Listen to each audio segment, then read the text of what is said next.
Ngasi Laimaro Projectcon Laikon the Laikon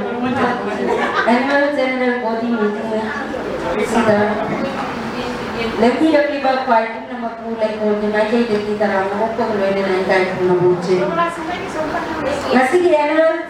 General Body Meeting na si President Pampam Langaling si Nina Bagita Batay kahit Nazari Oza Implement Subadari President Laikon na Kasi ikaw ang mapapang lang galing sa ginagawa ng loob ng mga dyan.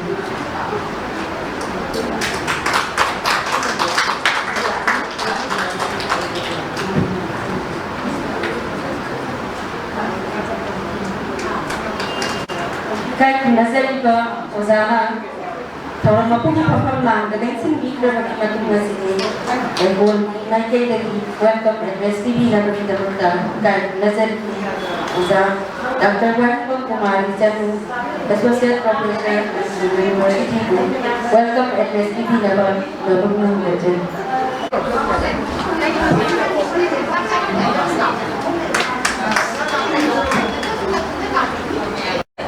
Leksi TV mo, yang pagpunta nurut na kahit nurut siya rin kasi pagkat kapit ako di Laimaro Project ko like ko kung nalipis ba malamay ka pa maduni sino labang pa masida may kasi for mapuwi na may itang balik sa binibi ako sa kaiba sabi kasi ni kung mga di mama kasi nga kung nangyari na kung mga paubuki kasi na to birabi pero na mama ako tama tara ako lagi na kung nipoy pa ako sabi kasi ko na to kubirang ba ni tama nila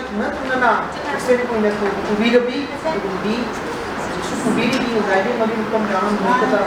kahit na bunsari pero naman maging sindiba Laimaro Project ko Laikon kung siniba Laikon ganun budi na sibo gawin yan kahit na malitungan ba di mayo sedikit kahit ito ba mapansin kung may kayo lagi ang kusap mo may kayo lagi may kayo kung nahisa ba tayo lesson hindi ko dapat Laikon may kayo lagi kahit na bunsari pero siya na kung nagawang matanda din kung tarapap sana kung nabangay ka na kung sinjawan so tinumit na daw sila pangkok daw yan daw dati medyo ba tayo ito lang hindi na nabangay na ito sa secretary nila wala ko dati na sige ko dito statement secretary nila po si really tangkong siya si lakot hindi na nabangay na kung nabangay dati kasi jadi saya tunggu, berarti tak kunci,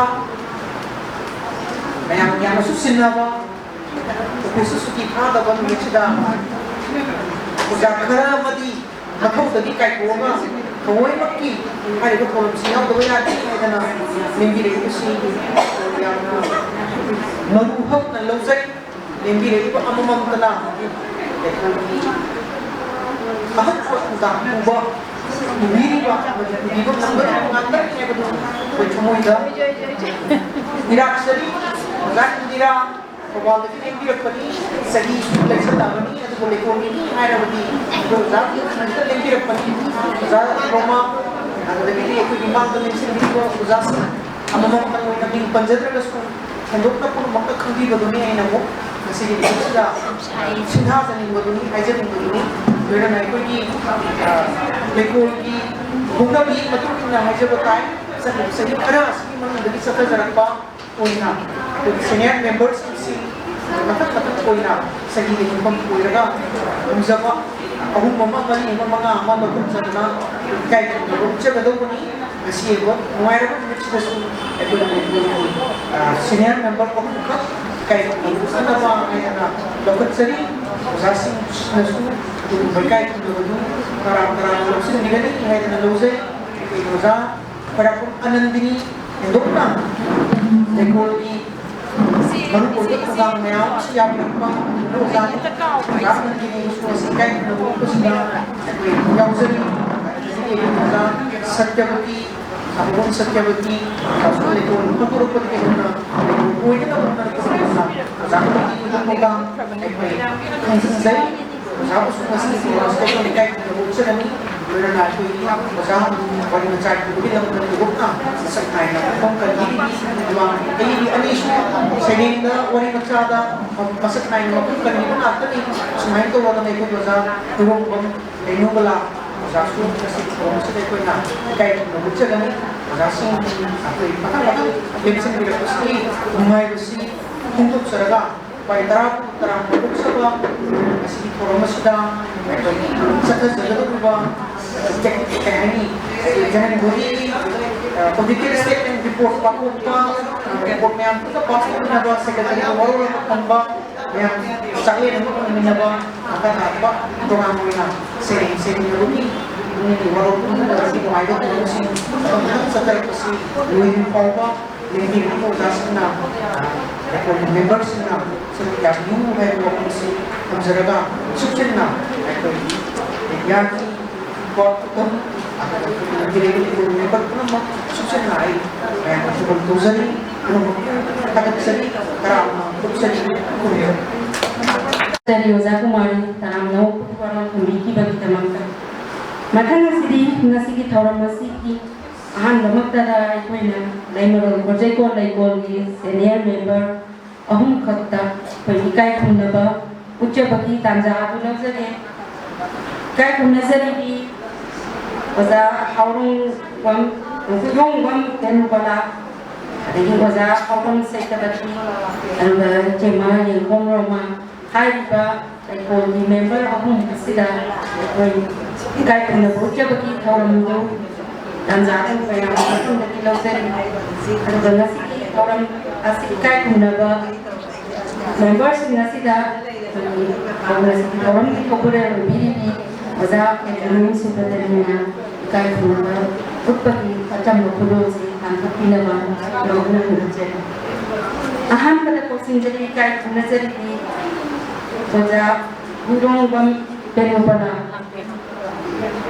Oza Penupana si Hosik Maki Wenadi Maham Sida Yawatri Haina Lokzaraga Matanda Kai Nazari Oza Aubam Saitabati Oza Saitabati Ta Laimron Kojeko Laiko the President na Kai Nazarut Pakiatam Maturo Kandinava Mayujun Sinda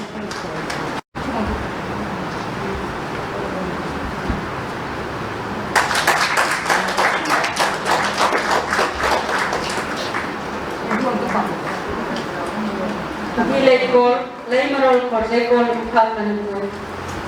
Haubam Sekabati, Kaikunaro, Java.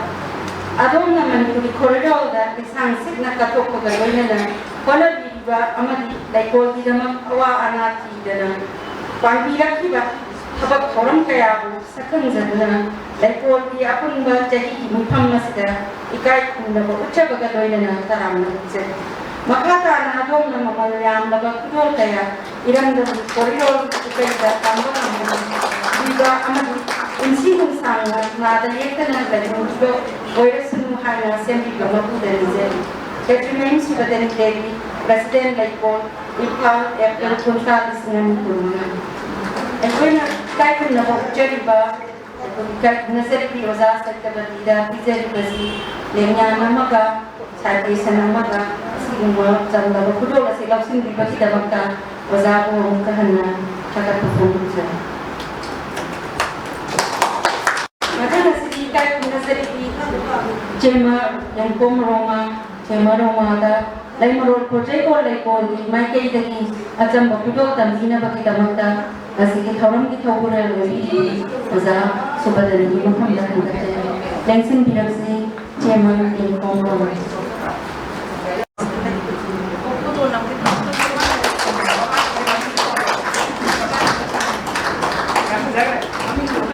Di Laikol, Laimarol, Korjeko, Laikol, Manipur,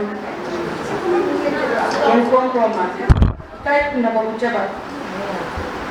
Adon na Manipur corridor that is hung Signa Katoko Galoy na Hola Biba, Aman Laikol, Idama, Awa Anat, Idana, Pambira Kiba, ꯊꯕꯛ ꯊꯧꯔꯝ ꯀꯌꯥꯕꯨ ꯁꯛꯈꯪꯖꯗꯨꯅ ꯂꯩꯀꯣꯜꯒꯤ ꯑꯄꯨꯟꯕ ꯆꯍꯤꯒꯤ ꯃꯤꯐꯝ ꯑꯁꯤꯗ ꯏꯀꯥꯏ ꯈꯨꯝꯅꯕ ꯎꯠꯊꯕꯒ ꯂꯣꯏꯅꯅ ꯇꯔꯥꯝꯅ ꯑꯣꯛꯆꯔꯤ ꯃꯈꯥ ꯇꯥꯅ ꯑꯗꯣꯝꯅ ꯃꯃꯜ ꯌꯥꯝꯂꯕ ꯊꯧꯗꯣꯛ ꯀꯌꯥ ꯏꯔꯝꯗꯝꯒꯤ ꯈꯣꯔꯤꯔꯣꯜ ꯄꯨꯀꯩꯗ ꯇꯝꯕ ꯉꯝꯍꯟꯕꯤꯕ ꯑꯃꯗꯤ ꯄꯨꯟꯁꯤ ꯅꯨꯡꯁꯥꯡꯅ ꯅꯥꯗ ꯌꯦꯛꯇꯅ ꯂꯩꯍꯟꯕꯤꯕ ꯑꯣꯏꯔꯁꯅꯨ ꯍꯥꯏꯅ ꯁꯦꯝꯕꯤꯕ ꯃꯄꯨꯗ ꯅꯤꯖꯔꯤ Catherine Subadan JB, President Laikol, Impal April 2019. Laikol की नाटे की टीचर का चंबकुदो लस्कूल लक्ष्मी का नजर की चेंबर में मुद्दा सुनना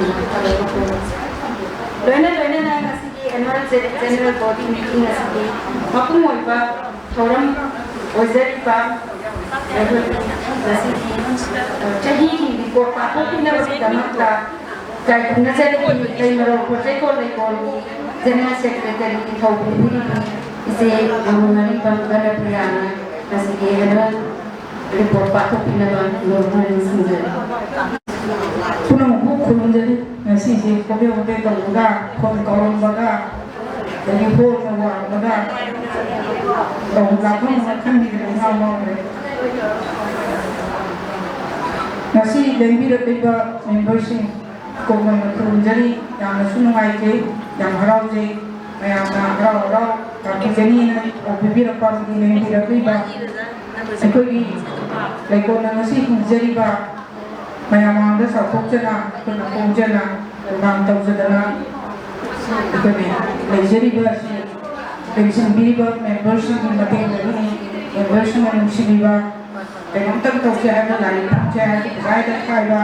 सोमिना तो क्या है पैसा का खाई बा ये करना तो सी लिविंग कैंसर से ना सुखाना देखी एनुअल फीस भी रखी बा देखी मुझे भी ना थोड़ा चुनता सुझाव भी देने होगी बा पुनः मासिक इनसे भी बा मेंबरशिप की मते लगी नहीं ऐसी की लोगों से मेंबरशिप की वजह थी yang lazana body meeting harusi koi ni yang maru oiba masu oiba ni masida koi na sai si kita jaga ba thoram kaya punna punna na gada ba kai to suke haru kaya ba ji mayam lagi jo lagi ta jam ni 2024 dagi 2025 April 2024 dagi March 2025 hauda ai bona panthuk kiba thoram sinaru Kita mengenai mengandang menjadi karena makin itu kalau su inang dan masih kita tu lagi tak ada video masih dia lagi naik lagi ada boleh boleh untuk sudah lagi untuk guna pangai pada pantuk cakap kunjali sini semua kendali di aku lagi kunjali sini semua kendala mas tahu di mana pantuk cakap thorong sini program tetap menjadi every kali kalau nipan semua semua kendali Namanya mungkin penterang itu karena mereka multiplex dan tanggungan dan cara ini seterusnya dalam yang diri ini kadang promosi ini sama selama itu kemudian dari sudah tadi turun. Lekolan susah itu kalau saya kan dan thane itu sebenarnya pantoki kalau masih ada meranti meresum formal minister agriculture atau yang tidak pernah segera kisi meranti bahasa Indonesia sama ada bukan ini seperti mengajar presiden saya kasih nanti ketemu sudah di presiden lekor presiden members orang segera kisi atau meranti pihak formal sekolah pak polisi kan ini kan yang mengenai lebaran kisi yang direct kilo terima ini isi foto dari mereka kembali kiki oke pun tentu sekian kalian perlu ini bersama Tolong saya sampai yang itu terus segi kondisi ang pabira balina kita tuna pasal orang bisa lagu ngai na lele phone le tadana pau phone tadana masu pakatana pudana lagu besar samna ini di porce ada yang lego orang member sendiri tolong tu dah sudah beli pakai sendiri dah mahu itu panjang ni मैं थाकी कुंतरू किसी ने सुना तो मेरी इन ममाजी उनके एक बिकुं तरह ताकदा एमपी हो ये सुनी पुलिस तरह करना वकुन बसरी इन बिफर मोहम्मद के टीम सुबह मैं ये टेलीफोन मिंसिंग बिना पांचों की मेरे से मेंबर चली मुंगा सरकार की रिकॉर्ड के सेक्रेटरी जी इतने क्या डिलीवर करा होते हैं वो record member soon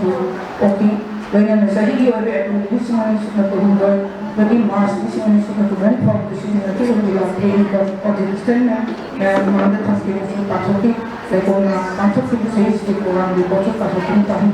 saya lulus dengan kelulusan nanti ekonomi petrolnya itu tara besarnya itu kita nikah itu mungkin untuk komunitas tentang saya masuk secara dalam ibu kayak ini perlu bisa semua itu teman-teman masuk tadi terus dan juga kalau semua terpantuk members yang kali perlu di foto kita menikah itu lagi sering masuk pantuk ini masih sering waktu sangat sering ini sultan ini sebetulnya lebih jun di sini kemarin pun pagi belum doi di sini kemarin mengaji mungkin belum amal kayak tahu tentang Society for Folklore and Literary Research karena orang itu terutama dah kini setelah yang ulangan ini ini kadang kemudian sangat itu kemudian terus tadi orang tertuki kemudian sebenarnya presiden Lekona tahun itu mana Lensin Vicky, Professor Nayampin, Manimete, former Director, EUGC, HRDC, also former School of Humanities, Emmy was a Simon D. Feminism and Black Feminism. Hi, Williams, the one on Vicky, Thomas Professor as Natum Dina, sponsor to Vicky. July, listening to Community, July, listening to Community, and looking on to Mutawam, and the local office for the Human Political. Impalda Tagini, Saturday Villanan, the enemy, Kajan Promoting Sam Suba, Mokuman, Ita Tagito, Katin, Subadin, and Nancy did not Antoki, and the other president, so we need to get the Nancy Subadin, and promoted the one August Tagimari, the community, and imagine thinking on a time of the Kasan Patal, the side of the new generation to Lego. Later prosecution information pun person adalah contemporary women's literature in one to the hypergram sida karena ini bagi orang kontoki orang bagi orang itu bukan kecilnya seperti presiden ekonomi kimas introduction Profesor Rajan Tejan kerjaan dengan advisory board saya coba ini karena ini bagi dia Profesor Marco Morona Wiki Wang Kibus Natramaya Uzun Sanggita Bita Kumari Nosun Helen Kumari Jamuni Abayuda Jegana Pianas Lego Tarpori Pinkies Lego Member Ati Girana Rohan Katuki Tasi Kuntari Sunan Kumari Khan mungkin Kumani Tamu dan Lego Office Komite Mana Kedua Tapuri Kontak Kunala Ulangan di Adim Kemudian Besar Kumani Kalcurita di Kumani Tuki Tantri en Ranjana Devina, Kailan kita langsung ke sini sebenarnya kalau mau namanya jangan link sedikit. Sometimes only sebenarnya soal apa yang dilani nasi itu langsung dengan sedang patuhi kalau masukkan topik itu kalau kalau kalau di dalam kemarin ini jangan sekedar sekedar orang berdekat ini langsung ada kita kalau yang macam kalau sekedar sekedar ini September misalnya kemarin September itu misalnya kemarin mengaji mungkin itu tahu terus dewa yang jangan juga bisa sering hari ini setelah itu malam dah ani dua slot kita pondok pondok pancoki September di Kunipa Tanjung untuk temani tamu dan dari office koneksi dengan kolega satu pun pasal bilangnya di kajian promosi Islam seluruh pemandi apa sudah tadi terus pancoki silasan yang translator Masih produksi nanti ketimah sebelumnya presiden Lego Dr. Salam Santi Belakisi Profesor Nambol Samai Koleza Matan Sirna atau yang direkam tahun depan dengan boleh Serta Biki yang direkam untuk melakukan kajian promosi di foto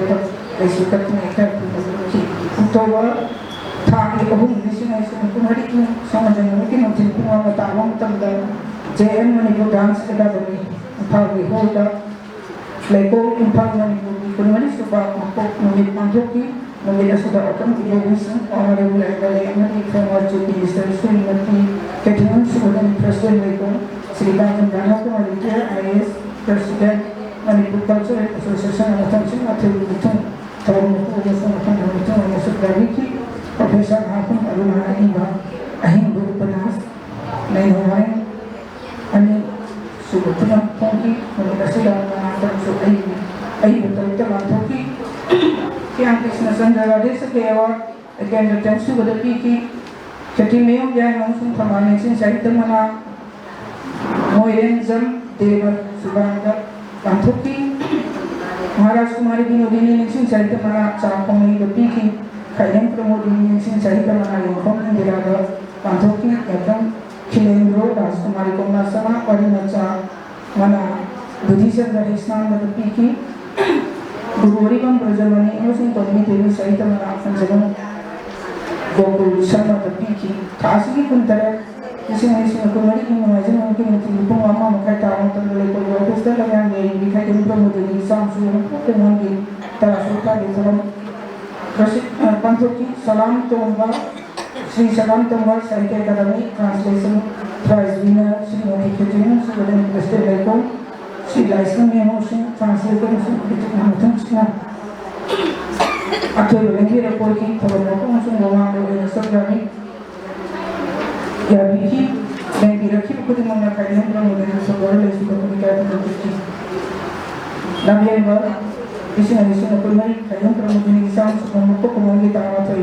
सुबह था कि तो अंतों मंगला में इलाज की Iran दुनिया का हम दिलची के मंगों ना हम तो ये काफी हम तो मतलब खाई हम लोग मुझे ये फोटो लेसी का तो ना क्या तो ना नबिया मुझे तो तेरे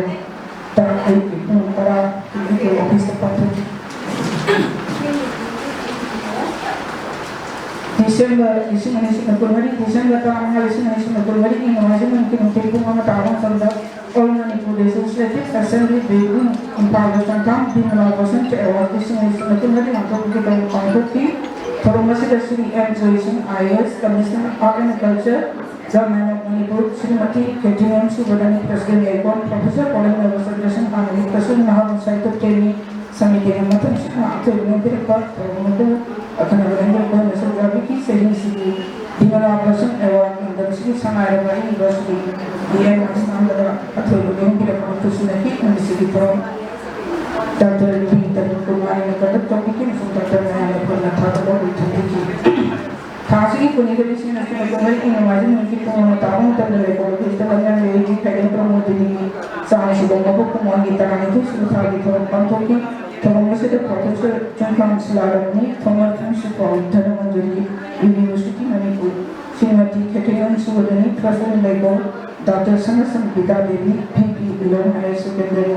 स्कूल इन पावलेस मतलब से आखिर बार itu ले थोड़ा मतलब से रोवान लेना yang sendiri termasuk itu kemarin antara topiki masuk wahang berkumari saya pun saya dari itu mata orang tadi termasuk profesor sungkang selaranya sponsor topiki itu Januari di sini kemana Januari pagi ama di sini kemana ini bisa mungkin untuk pengamat pengamat dari kerja office pada cuma yang berada lalu terlihat apa yang kita kalau mungkin bisa Sukna mga suwang untuk komentar ketujuan sebenarnya tahun waktu itu pantuki ini macam dah tiga-tiga tu berbulan Dr. Peter Kumari jadi sebenarnya orang ini semua orang ini kasih orang ini semua ini mungkin tahu tentang Central Library Auditorium sampai impal saya semua secara kita dan yang ini kita perlu bisa masuk Kawan sendiri kalau ini saya berada sudah akan berada di dalam simposium yang mengenai pantoki Profesor Rajan Tejan Bak Kabinah itu Language Advisory Board ini Delhi Srimati Ketimun Sibudani Presiden Lektor untuk Profesor Council Alvin Former Principal dan Menjadi University Utang Jakarta Unitum termasuk akan membantu sebagai bukti kalian kemudian dapat jawab ekor cekonsu atau begitu menciptakan kondisi Life and Literature of Kaidan Pramodini Harihan Sina Panthok Leader Symposium masih di Moderator Profesor Hakam Aruna Former Dean School of Humanity and University Edward Paviki Usina Sri Sarjathiam Sankhya Academy Award Life and Work of Kaidan Pramodini Harihan Sina Sri Megasan Rakongo Former Director IPR Manipur Prolific writer Kaidan Pramodini Advisor Sita Paviki Dr. Wayan Kumari Chano Associate Professor M. Pramodini's contribution to Manipuri Biovertical Literature and Sita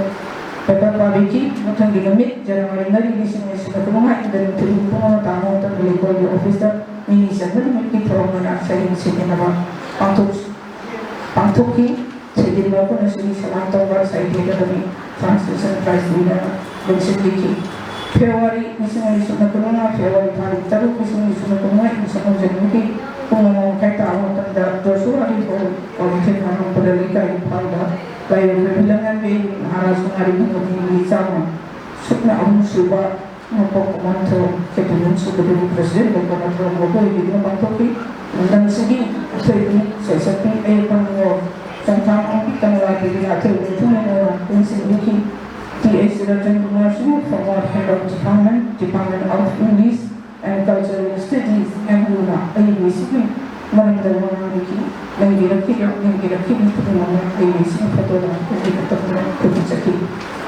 Mataki Soromis masih pantok lagu penawar, sobat terbang lebih kita lagu membership, masuk untuk lantak, kira-kira senior organisasi di bawah teman Eruceni, mesti jadi lagu membership Tolong berindah segera hidup di sini sangkai natana matang sangkai bila lekon yang berjauh betul lebih masih dalam membership di mana pun tahun bulan tentang tahun kaya masuk angka ikut tulisan ada saya ada lekon di satu tahun kaya mai pangkat untuk ini ada kita semua Secretary Saudara Waro tambitra baki atong nasigi kay nazaripi ay kay nazara baki tamang ka hanap sarapa labor project ko labor senior members ng market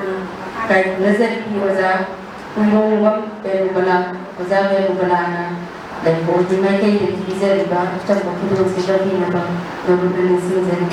ay kudo la kasi thorma ko ki pampam lang din sin bi ikay nazaripi waza cabinet subadani president impol na waza pero palada kutong tabi kahit nazaripi waza pero pala tas tagin sin bilang na ba sabi mo cuma gomero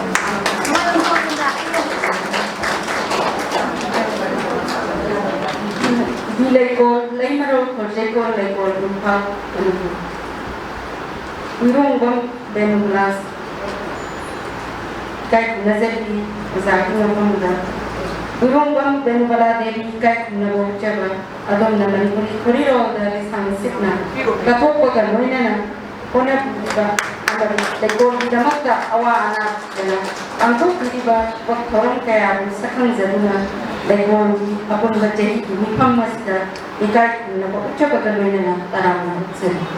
Makata na dong na pamalyang napagkudo kaya iramdam koridor po kayo lambang naman diba amali kung sinong sana na layekta na lahing diba o resano har na senado mapudanizin. Kaya remain subadani Devi, President Daikon, Mukhal Ever Buddha na sinabi ko na. Kaya nazariti wazana Daikon, may kayo din izaba chan pagkudo si Tony Bagida wazana ano ko na nagkagat ko po Orang ni bakal kata siapa sih nasi annual GP meeting nasi serba buat jadi iyo iba budget mata anda pau kan bina bagi damasta ikai nazari ni je guru ari bang kana priyana wapam kara thambina bang orang season Seperti di statement ini, kan penting menjadi ini modal kuat. Rumah ni awam bangun berdaya Rumah aku kenal Ujit mana 13 pages Pilih Karena masih Maya aku tu sebenarnya pagi tapi mungkin masih pagi lagi macam siang kalau aku nak kenapa kamu jadi tiket pergi draft semuanya masih aku tahu masa tuan sama mana sih draft sih yang pasal sebenarnya yang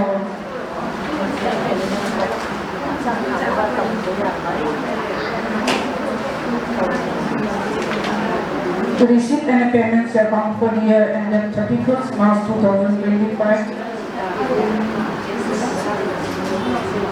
Opening balance, cash in hand 5,500, cash at bank 3,16,245.83 paisa. Grant in after receipt from Government of Manipur Secretariat Art and Culture Department dagi phangba 1 lakh. Ado membership fee da 69,700. Donation and public donation da 85,000. Pangzaki sale of journal 2,000. Sale of books 18,100. Bank interest 34,225. Bank interest 12,123. Fixed deposit interest 34,325. Donation for cash award 2,75,000. Sigi sales of journal si masigi 9,000 ji ka ai sigi bank ka no sigi yaudre 31st is the April da ina 9,100 deposit to sigi madu journal lo bagini athan sigi oi gani to budati madu March da koi ke no manu da di yodi on di ne paisa sai na thangi ba safety program si activity ko ko to to bane na sino madu to to da di to tha si da madu di ke no san ba de yawa ni to mai na thangi expenses the Park Centenary celebration Khadim Pramodini da sare 8,260. Nari Setna program collaboration with Sahitya Academy New Delhi 6,830. Masisang basi makoina akoina khara puthopani makoina khara hanjala kada bindi sa agani noitu da paper pavigi rosin gasu paisa se sam rasam da rakhan de ba ekoi de kondagi puthopko paisa do khoji pagi chamutri khari hanjala kada 24th Foundation Day celebration 1,11,580. Bimala Basan Award presentation 30,000. But anniversary of Tribute Devi 4,450. 2 days Park Centenary celebration of Khadim Pramodini contribution to Sartha. Celebration of 2 days Park Centenary celebration of Khadim Pramodini 1,200,000. Aikuna Suromalagi kanu chapata kagi kondagi sabong kagi lebugi 650 ma adi contribution to Ozakumate Prakash later da akoi atugi thasi da like ogi executive members atugi mati asiba budget par sawachaka akoi khaina base machine yam heba yam baduna mayam si yam khaiman ngare dati Oza Prakash ni ja kolokyo akoi na chache ha executive na chache rosi akoi lekoi ni na chache akoi ni envelope mathata like ko ha ga akoi kolokyo na koi na chache rosi like ko ni da ni chache bani Oza Prakash ni se akoi like ko account gi 5,000 chilo ko akoi donation to jekre matung dagi akoi na atugi thadu yam chakki bagi moi ta da na ko da to jagi bani matung dagi koi khaina ga ha gi mai chache bani. Contribution to led Oza Aliman Kumar Sharma Dasu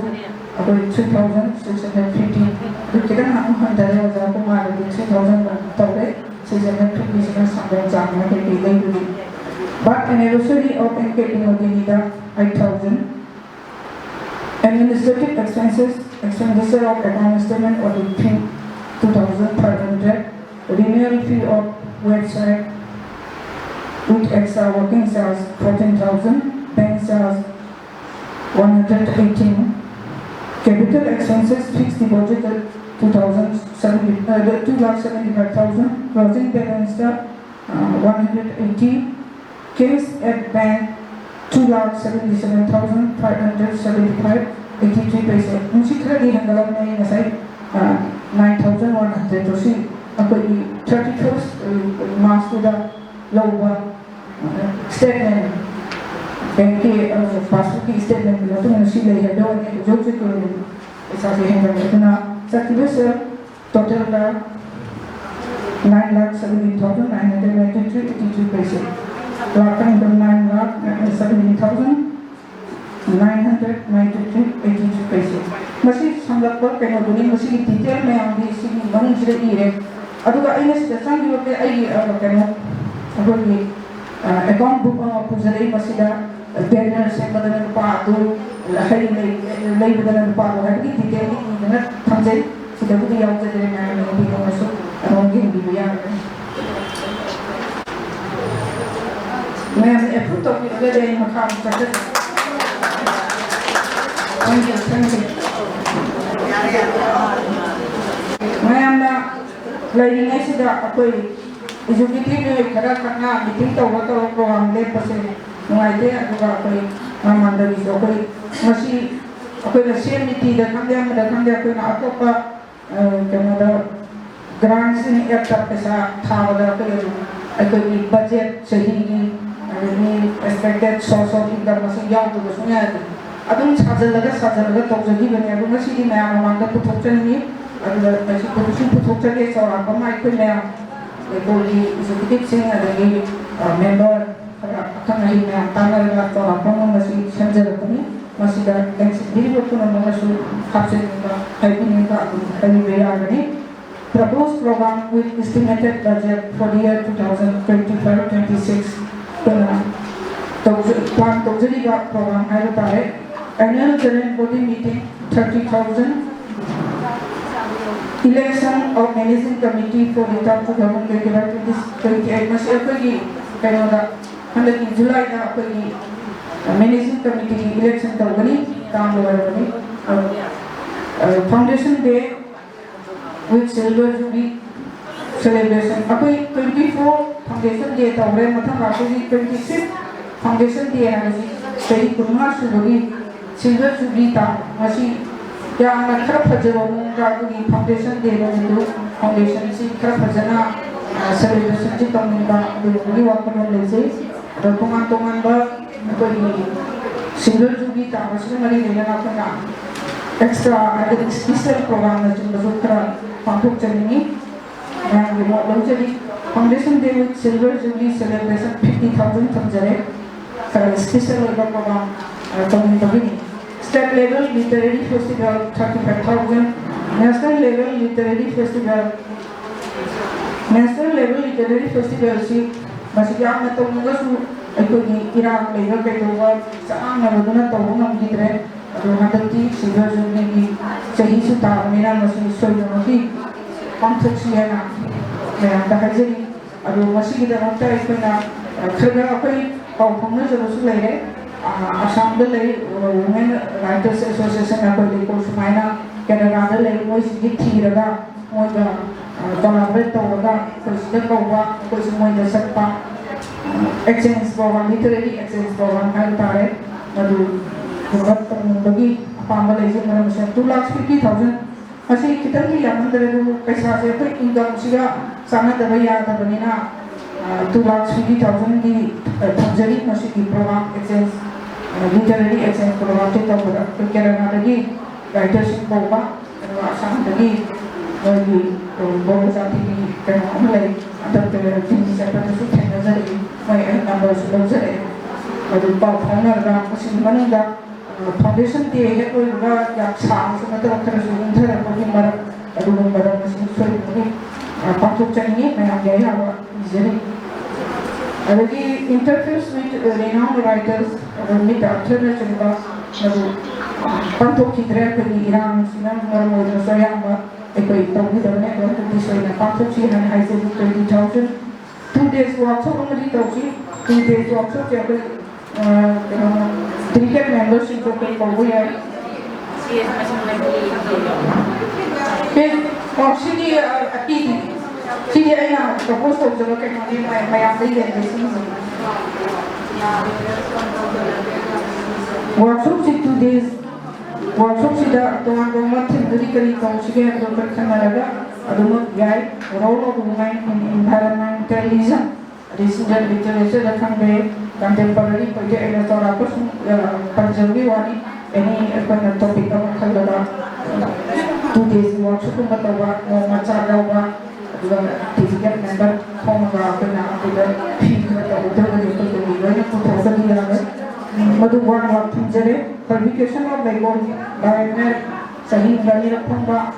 masih 35,000 jangan ini lalu 7,000 book publication ama tausiah yang tadi kalian perlu ini kita hanya diberi lagi masih sahih sedang sudah lagi pantuk lagi pandang jadi essays on life and works of kalian promoting ini bahar sudah di mana jadi kona kalau itu karena sudah articles itu kredit lelang magani nak kali Bimala Bosan award masagi book publication dah 150,000 thamjare Bimala person award 35,000 aduga award the chahi di layoy mata chahi ka mantu kani Grand Mill Act program initial meeting hangde to ka EZCC di hangde to program lokte bagi pandang thamjari adu Grand Mill program sida masagi kena lagi apa chahi kunna surga di pala khapang bani RN culture de mo te ki jam nati besulai apa chahi kunna sure hai ta di adugi paisa hingate yagi mo sule bai ai mo madinari na masih tu lang china thamjare te te te bila la pani na thamjara aduga kana muna sponsor program to bi yawi to bi rasu ya ila itu makanya makande adu mungkin sponsor program kita udah pergi dan bagi cara so dan mati pani yang pakai sampai itu terasa adu 30,000 thamjare sponsor program se abu maya di thamjare abu maya to bi program sampai Adik office yang masih memakan diam na saatnya ke office ni ke presiden na segi long tu tidak ada apa yang lain apa nak lain bersih presiden cuma di depan di luar ni ada na matang dia kena presiden yang biasa semua itu ada kali yung mama hari si lagi terbaik yung lagi terbaik semula boleh tentu boleh tentu sukses boleh kau lebih ay bising ya coba organization na ojeri balay ko yung like ako office like ta ba sa masuno ito na office rent 24,000 2,000 kung bagi kayo ni per month and option jagi wala masi ay ko check ko ba paisa na ado miscellaneous stuff masi stationery ka sa iswa hapte na hawong mamang dali masi ya da kada lay ay ako computer work to di adri file cover lagi ko din kada yung chat ayang ba ay na tawjaraga kano to check niya do hato ya do adi ang unseen program la ko ko ya na masida 10,000 thamjale total 10,12,000 masih economics apa di estimated budget apa na so satu expected aku na masih cang bayar na aku na tahu siapa. Aduga aku di source of income expected fund jika itu kita kongsi dia masih annual members subscription fees aku members si terasa nak official na 277 member masih tu single kaya yang ada lah kita kaya yang ada atau family kita kaya yang sudah ada itu na 277 le so si cak cak paisa se tu laki right now 50,000 na thamjare annual members subscription fee da adagi public donation jikre apna ko handa tu waktu botare मैं आपसे कोई petrol member है नहीं मिल थोड़ा का petrol member जब तो लेको मेरी सिलेक्शन लोग सब हो गए वापस मानो का पेट्रोल मेंबर कुछ मत लाइट मेंबर हो गए कुछ मिल चले रेसर तो वही अदुना रेसर ऑफिसर रेसर वही तो उन्हें ना कुछ बहुत में पे इलेक्टेड पर्सन हो गए कोई next deliver president मसामा petrol member नहीं पेट्रोल में तो वो है मत थोड़ा सी अदुना प्रेसिडेंट हो गई इसमें अदुना इनसे मिलकर मैं आपकी मदद का आई सामान सो ओझरते कर सुगम बात डोनेशन कर सामान पेट्रोल मेंबर की करेंगे क्या तो जगह पब्लिक डोनेशन का 5 लाख से योग अंदरवा कोई को हम तो वो हम मतलब तकनीक की बात करना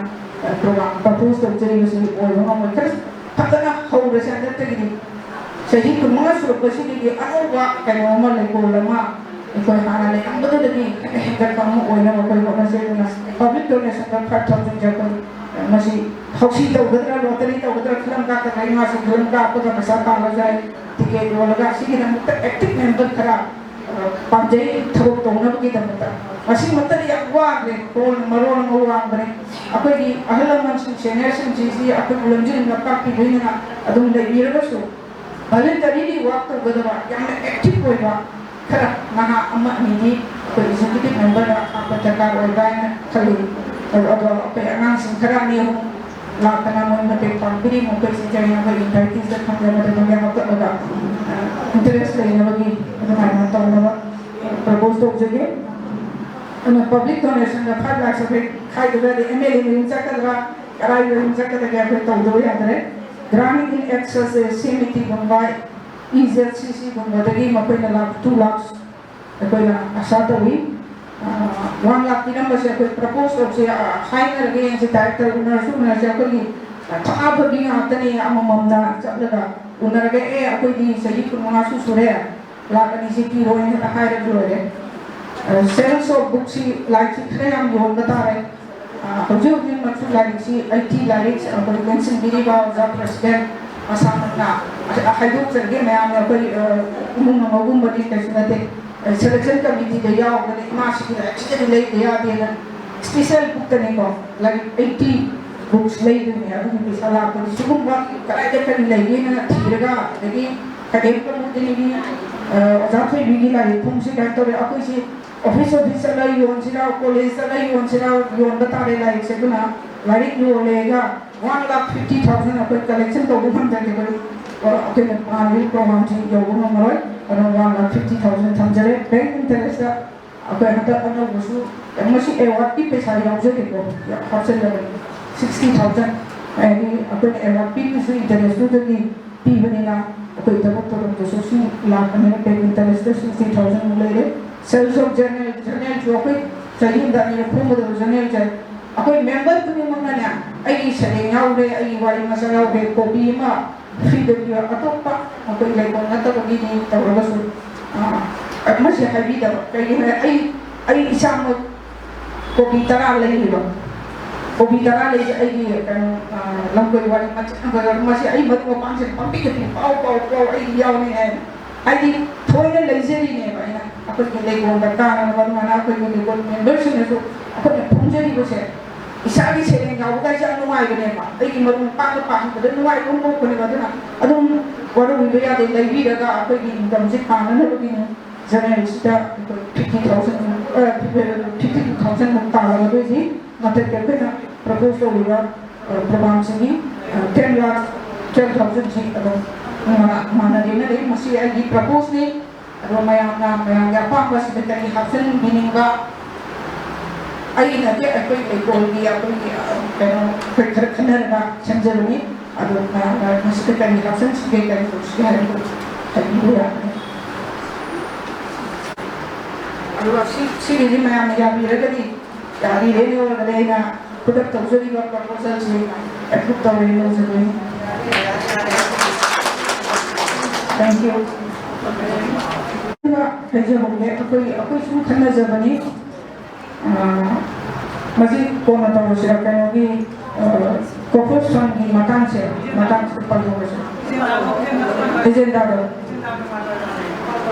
lagi ngasih approval of the annual report lagi le approval of the capital statement accounts lagi le approval of annual budget 2025-26 itu sudah biren hari ini ada apa di program propose kerana program itu sudah hari ini to consider for creation of corporate fund of like Sigi aina bazaran jangan si antar corporate ni corporate fund se aku kita dikhang yang dikhang de kamai to bodon kai bodon hari matang da kita hai bi daga adu da aku ya daga aku like ko na sum pachakana la to bodo ko sar kudi aku di phang na to daga adu yang pajabat kai mo lai adu bazana nang bi daga kita ni president lekon direktiva like majority nursing senior nursing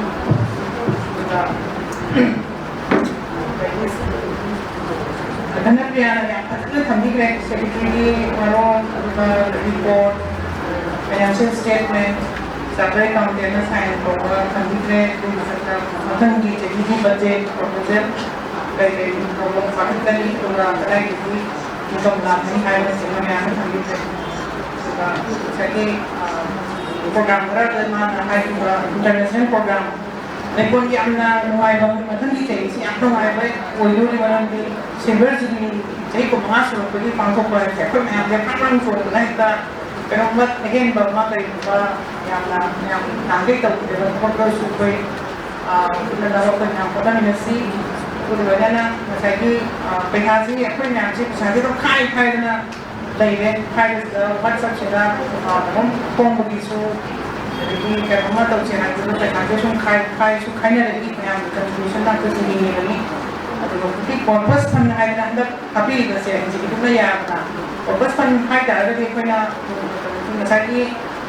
ewan kita supiri lagi kami ambil bisa lataran mungkin ini lataran sedikit lah pada sini mungkin sini ewan kita masih apa yang jadi tu nak jadi ini pilih lagi aduh dah ewan kita pilih apa pasal saya suka ikan dia ni ini kan ada mana jual ni esok mana sedikit lah apa interest on capital sudah pun ewan ni lagi soalnya tahu kena purpose kan kaya tadi apa yang bincang itu pasal yang kalau musim lebaran tahu saya dah pasal jangan saya tadi kita nak suka ini aduh yang punya apa donation tahu dengan ni yang jadi aduh donation tahu siapa tu yang ngajar dalam kopi apa tu itu pasal apa yang mana tu yang jadi ni pasal apa lagi ada dia tu tahu ni baca itu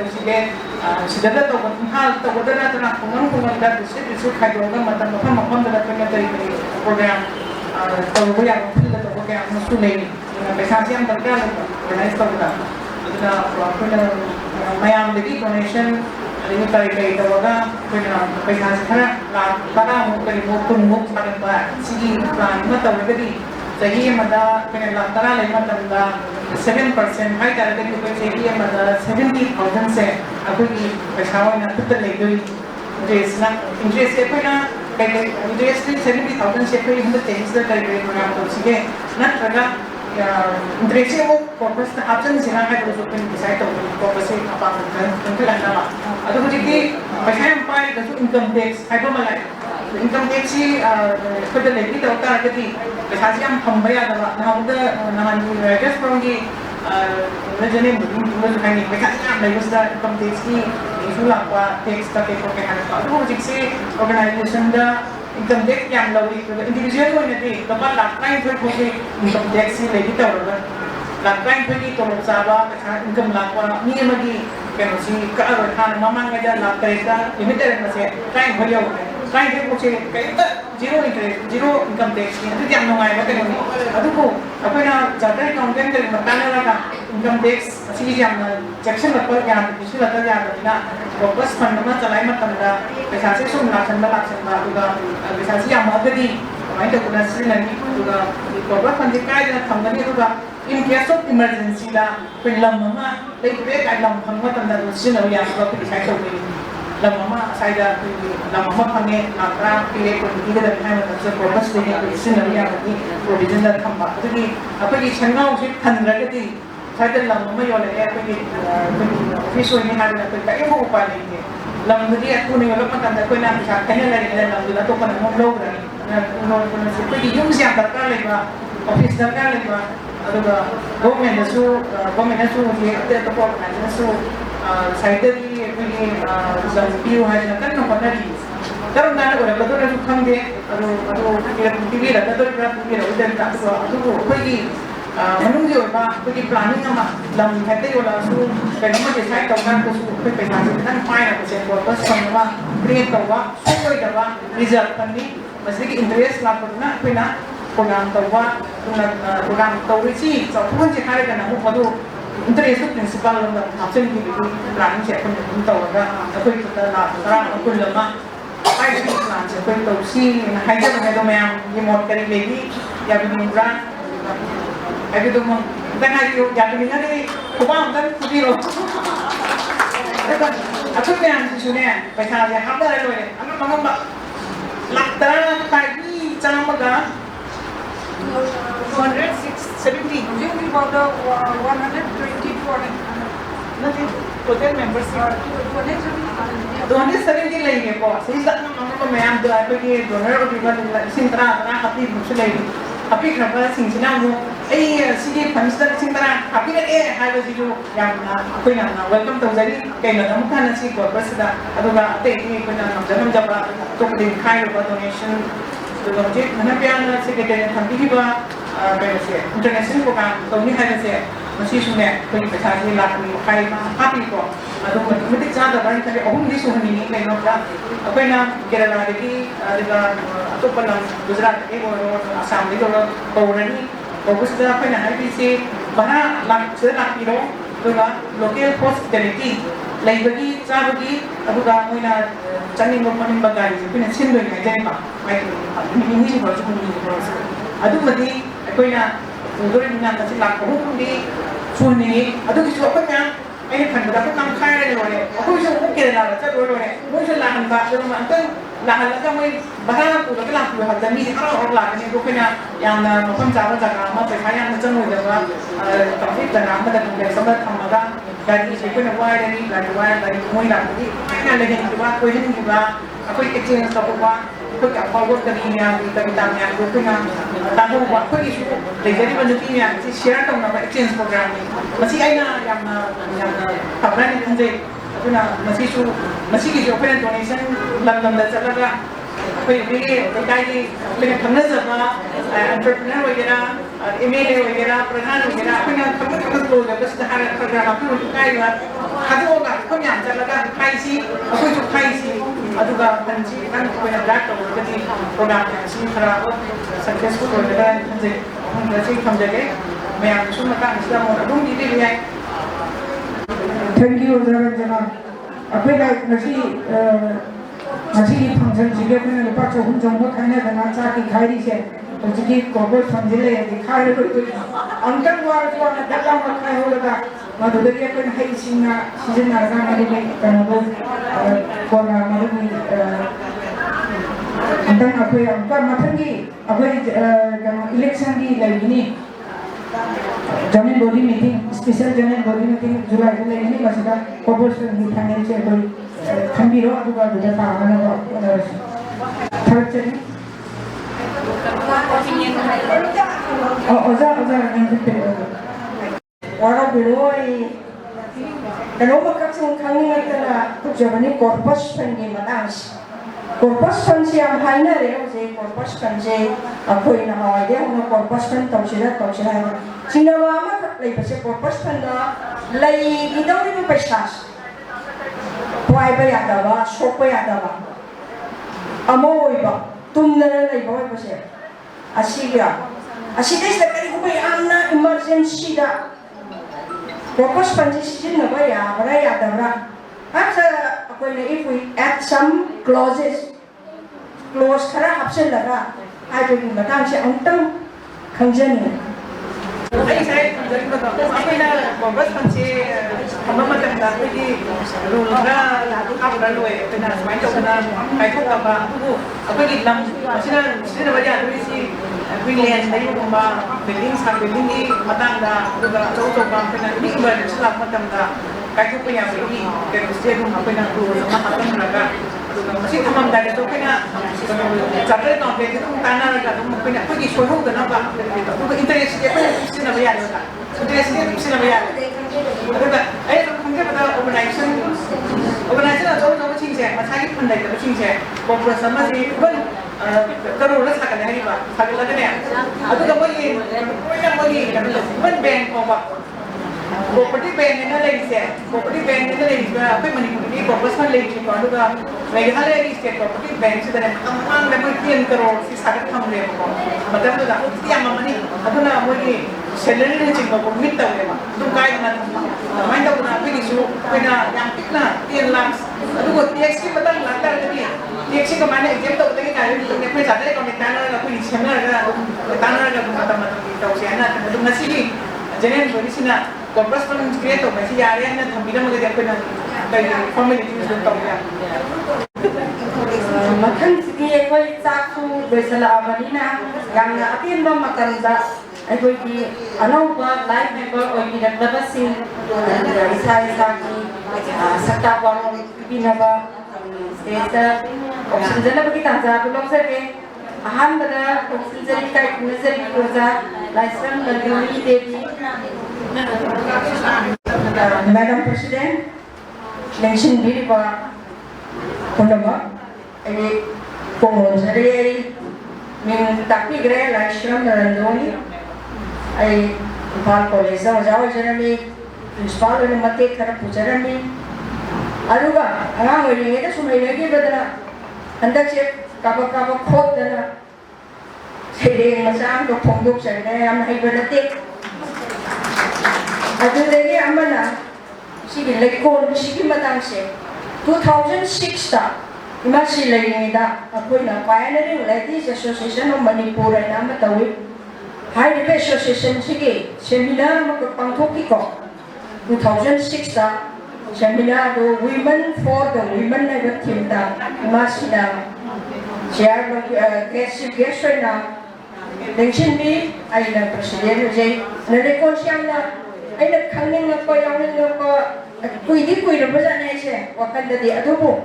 matam du do oja oi na lai na de ge thaba inga jina kariya ni mine ko de ge yaw da na silure kitang refresh poina kidai yaw jer pani am da masida na contribution kyan to bong ang de ge hai du de khamje de du wai ne ngam ba ge contribution ay angam level ta tawjagani not only monetary nati ko ato bai na pangjawa gi wakalon share to bobo ero basu ribok har ko laga sina bobo ero basu adumba angam ba khara ay dum tawjage hana tawjage thank you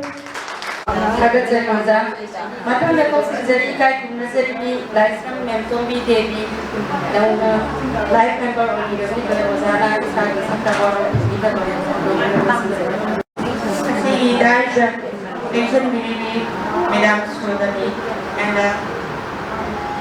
ang kendi la TV ay kudi mag ay ko sige member si kudi mag ko ay na ha ko sa ko jari ay ko si ay membership ko ni ngada ay amo khati yang jaro de rasi thori ni matung ilaga ay hana dagi hona ay se yang yang jani adu ko ay ki thau ay chak tak ke ay si ay ming ji thai bi ne ay si sports authority of India North East Business Center ta MD hai ta sida ay assistant director na rejan bani ay se kasi sorry na sa DCDC na office na lai nga ay ama ni ibali habazay ado ko ay office hours si yang na limited ko pa 9 to 6 hours si ay office hours ko pa na ay sa tradition di bodi ay hindi halde ado so ay imu manudi habag maya malay ka na ay kan na yaw nga bide after the dia ay office yaw ka bani ay masigi lekoli papachida ay susunod ya kasi ay ang maisay ay ano mahira kami dali ay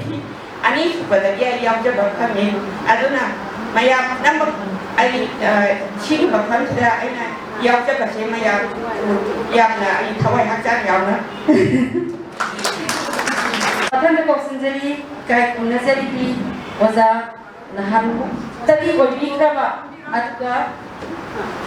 Hadaki nahamukti lakta bagi aku di Manipur di Mapanda ki lagi dami ba waza sinjari CH Kamala waza Kamala so patham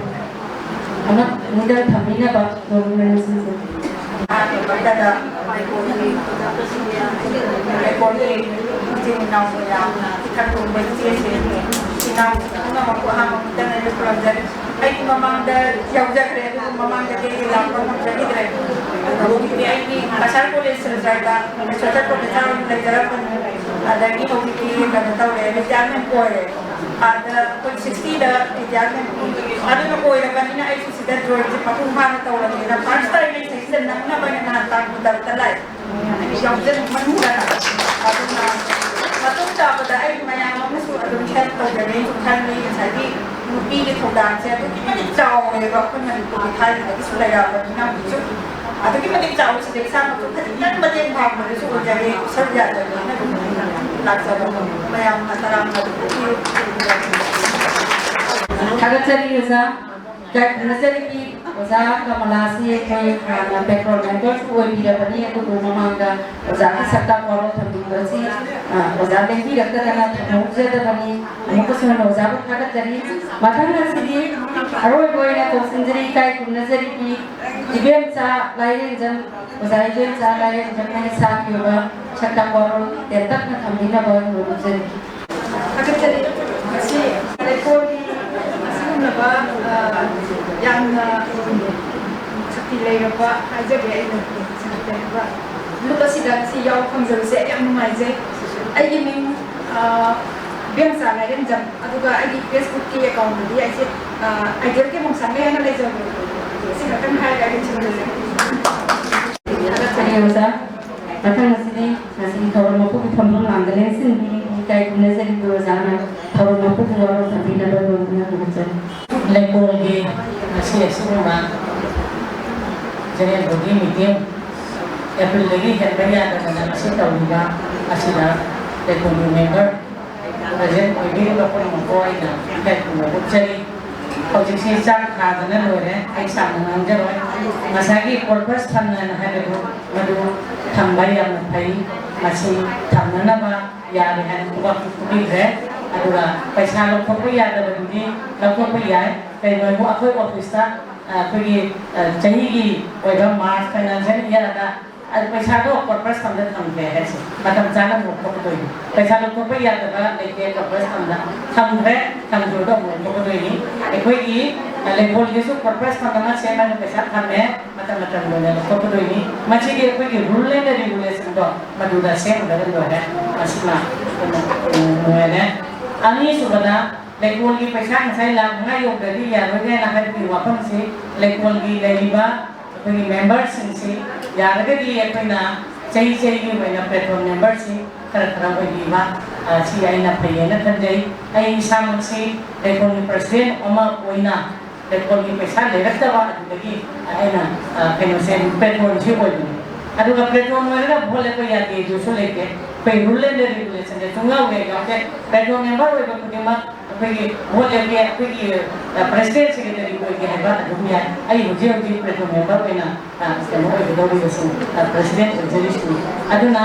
मयाम Sinsina कितम पैसा कारण होइना मता platform member होइबा लोइना poster fund purpose fund पैसा करा खमगा season मोंगा अना हाइद साबनी लेकोल की लेबा सीनियर मेंबर मयाम सी सीबगी मतम हाइद नंबर पॉइंट मफम सिदा पुंजी रुपा लेगनी हाइदसु हाइद नंबर अदुना लेकोल की लममन लेननबगी दमता अखोइना पैसा तरा खायगा लममा लेहो हाइद दि फाइदगी हेना थाई गवर्नमेंट दा हाइद बदा पिनी हाइदा सुबी पीदे पिरकनी हाइदसु खाजर अदुना हौजिक से अखोइना लममन लेननबगी दमता अखोइ मेंबर सनी का ग्राम लेना चौं चामी लेरगदी मेंबर चामी मुक लेरगदी अपने पैसा का पहले बड़ा सही हम लगता है ना कंजे अगर लेकोल की मेंबर सुना तो ये लागदोरी बा सिल्वर जुबली सही को ना सोरबा से का पगी फंक्शन चाव में तो से है तो पैसा याद ना और भैया भी तो बनी ना फाइनल ये हरदा एकोई फंक्शन से चाव में कम्युनिटी माई कम्युनिटी है वो फंक्शन जरगा कई संजरगे मरंदी सातु असाइन थान हुए ना बामुना लोना होने function Secretary President Corporation ni ay tarap tadi ay langsung serge mamanga ay 25,000 corporation dah hapsan. Ada jadi wazahana pria usia jauh nanti bang dibagi dalam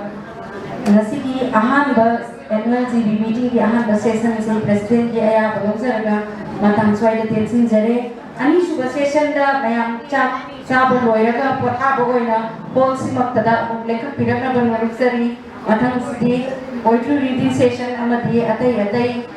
jagoi isai lila phala piyau kre jagoi isai so सुसोई जो इतने निकें ताबी न बांग नलुना हंगत जरी मैं आपको न मांग मखा बचा के दमुता उन्दा Manas Parpom anandi ito sabon darang na election jari moderator ng pagkakang election nila banarog na election jari tagajari uza dubai kaya kung nazarabi uza ba achamba kutol ay nanamatang tabi na banarog na election jari tagajari aduga kuki from Hongkongba ay nakoy moderator lagi pasarap sa iyo mga kutol tabi na banarog na election jari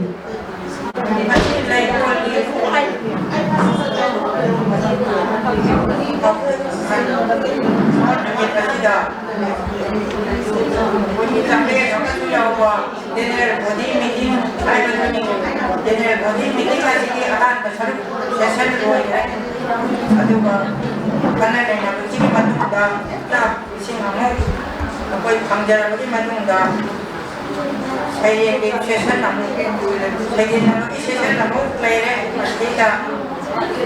karena ihan ada saya ingin masa macam patung jaga, saya ingin patung jaga dari basi,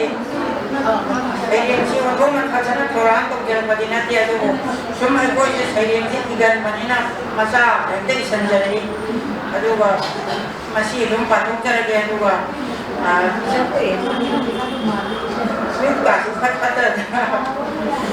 ꯑꯁꯣꯏ ꯑꯉꯥꯝꯕ ꯌꯥꯎꯔꯁꯨ ꯑꯩꯈꯣꯏꯒꯤ ꯑꯏꯕꯤ ꯃꯌꯥꯝꯅ ꯑꯗꯨꯝ ꯉꯥꯛꯄꯤꯔꯣ ꯁꯩꯔꯦꯡꯒꯤ ꯃꯃꯤꯡ ꯑꯁꯤ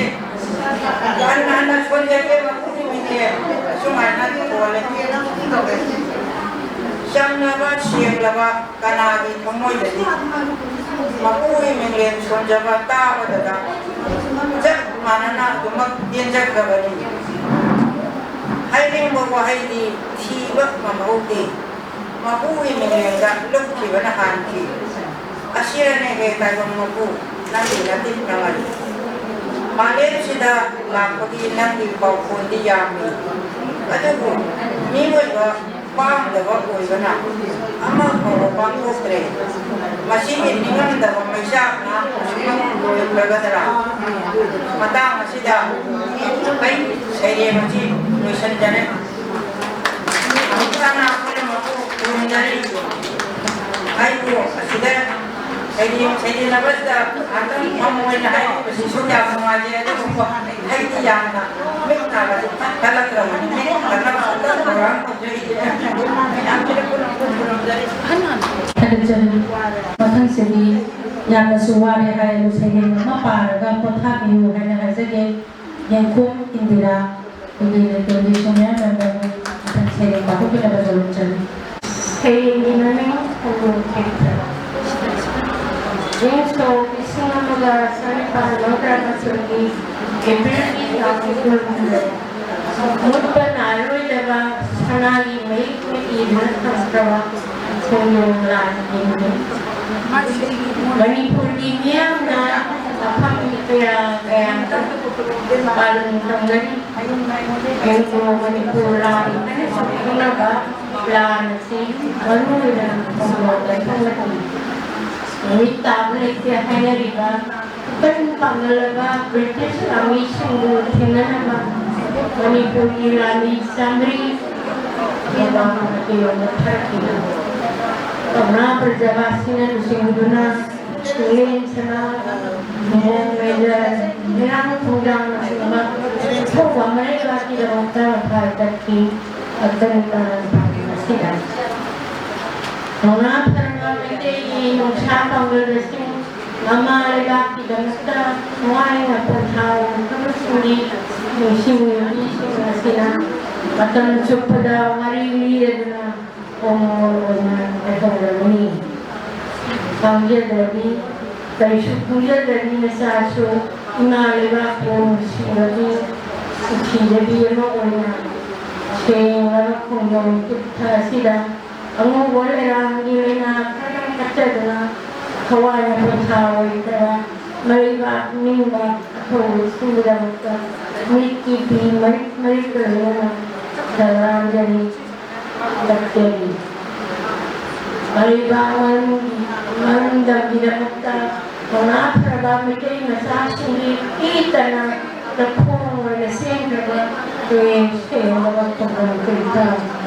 ꯏꯕꯤꯔꯝꯃꯨ ꯅꯍꯥꯛꯅ ꯍꯤꯗꯦꯝ ꯈꯨꯗꯤꯡꯗ ꯑꯩꯈꯣꯏꯒꯤ ꯀꯧꯅꯥ ꯐꯔꯕ ꯏꯄꯥ ꯏꯄꯨꯁꯤꯡꯒꯤ ꯋꯥꯔꯤ ꯅꯍꯥꯛꯀꯤ ꯁꯦꯡꯂꯕ ꯈꯔꯁꯤꯗ ꯂꯨꯞꯆꯗꯨꯅ ꯏꯄꯥ ꯏꯄꯨꯒꯤ ꯃꯤꯡꯂꯦꯟ ꯁꯣꯟꯖꯗꯨꯅ ꯑꯅꯧꯕ ꯀꯧꯅꯥ ꯑꯃꯨꯛ ꯍꯥꯞꯇꯨꯅ ꯃꯅꯤꯄꯨꯔ ꯏꯃꯥꯒꯤ ꯉꯝꯈꯩ ꯃꯇꯝ ꯀꯨꯏꯅ ꯑꯃꯔ ꯑꯣꯏꯅ ꯂꯦꯡꯗꯅ ꯂꯩꯕ ꯃꯄꯨꯅ ꯑꯩꯈꯣꯏꯒꯤ ꯊꯥꯒꯠꯆꯔꯤ ꯃꯊꯪꯁꯤꯕꯨ ꯑꯩꯈꯣꯏ ꯑꯍꯥꯟꯕ ꯁꯦꯁꯟꯗ ꯑꯩꯈꯣꯏꯒꯤ ꯊꯕꯛ ꯂꯩꯗꯨꯅ ꯈꯤꯇꯪ ꯊꯦꯡꯅ ꯂꯦꯞꯄꯤꯔꯛꯄꯅ ꯃꯔꯝ ꯑꯣꯏꯔꯒ ꯑꯅꯤꯁꯨꯕ ꯁꯦꯁꯟꯁꯤꯗ ꯑꯩꯈꯣꯏ ꯇꯔꯥꯝꯅꯕ ꯄꯔꯀꯥꯏ ꯈꯨꯝꯅꯕ ꯄ꯭ꯔꯦꯁ ꯇ꯭ꯋꯤꯁꯟ ꯑꯃꯈꯛꯇꯪ ꯇꯧꯖꯒꯦ ꯄꯔꯀꯥꯏ ꯈꯨꯝꯅꯖꯔꯕꯤ ꯄ꯭ꯔꯦꯁꯀꯤ ꯁꯛꯅꯥꯏꯔꯕꯤ ꯂꯩꯀꯣꯜꯒꯤꯁꯨ ꯌꯥꯝꯅ ꯁꯤꯝꯄꯦꯊꯥꯏꯖꯔ ꯑꯣꯏꯅ ꯂꯩꯀꯣꯜꯒꯤ ꯊꯕꯛ ꯊꯧꯔꯝ ꯈꯨꯗꯤꯡꯃꯛꯇ ꯑꯩꯈꯣꯏꯒꯤ ꯈꯕꯔꯗ ꯆꯦꯐꯣꯡꯗ ꯀꯌꯥ ꯃꯇꯦꯡ ꯄꯥꯡꯕꯤꯔꯤꯕꯤ ꯑꯩꯈꯣꯏꯒꯤ ꯄꯨꯝꯅꯃꯛꯀꯤ ꯅꯨꯡꯁꯤꯖꯔꯕꯤ ꯅꯣꯡꯃ ꯇꯥꯕ ꯅꯨꯃꯤꯗꯥꯡ ꯅꯤꯡꯁꯤꯡꯕꯤꯔꯛꯁꯤ ꯆꯪꯂꯕ ꯈꯨꯗꯣꯜ ꯑꯃ ꯄꯤꯗꯨꯅ ꯌꯥꯏꯐꯅꯕ ꯍꯣꯠꯅꯖꯒꯦ ꯑꯗꯨꯒ ꯈꯨꯗꯣꯜꯁꯤꯕꯨ ꯑꯩꯈꯣꯏ ꯃꯣꯗꯦꯔꯦꯇꯔ ꯑꯣꯏꯅ ꯅꯤꯡꯁꯤꯡꯕꯤꯔꯤꯕꯤ kay Kunarabi Ozana Pidi Nabanoro na Nishinjay.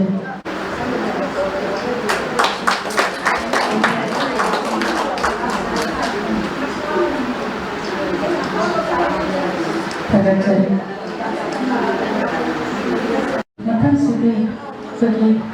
sayrengda chakpak thanbana maram oraga sayrengda full concentration ngamdaba se koi mayangi thawai hakchang punamak chupchel hanba oina koi kunazarabi mayam laktagi athoi bi thajabada changkol bada daga sei sahek kasu kai kunazarabi chimshi arke hemavati bu sei thajaba amut katang langthok piraga mayam punamak ipum sem tang hin diyo hazere tension biraksi tension arke hemavati kai kunazarabi asige modalanda dawali sunu ba kulang kai kunazarabi Since 1976 ta rehearsal tawbo hokkiba daibo khumbaru release tawna 1984 na tawkiba sulam nilagi ai samuna picturization tabjekhiba adi isang picture player singer sima kamala solgamu ki kamu Kita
danger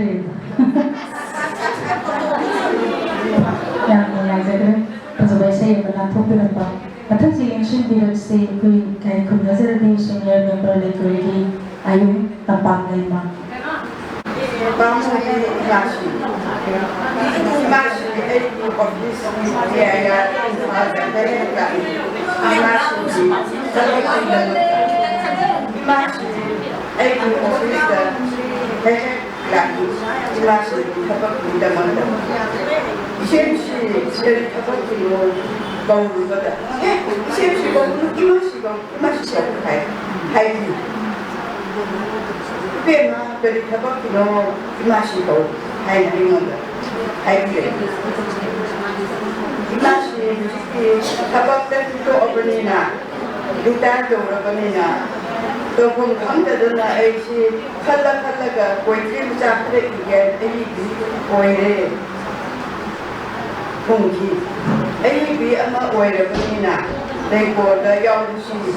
high ले लेको the याव बदे की इमाशी मशक पंगा हो गया इमाशी जब इन तब coat होगा मुशी जाओगा चेंज जाओगा पापा को काउंन दबा इमाशी जब काउंन इमाशी अनिकी महारानी मुतिचा की महारानी इमाशी मुशी नशीबाव नंदबू निशी महारानी की महारानी अजबा दिलैबा मुतिचा महारानी माशी Matang relation village si koi purnamaki yang purnamaki koi favorite actor jadi punya drama kaya video natal kaya koi dulu natal lama ba yang kong Roma mention village si ay nadi dialogue matang tobio hai tu ningsing di hai ay tu san tharo da su di ra san tharo da su hai di Kabila sige mami ngai da orang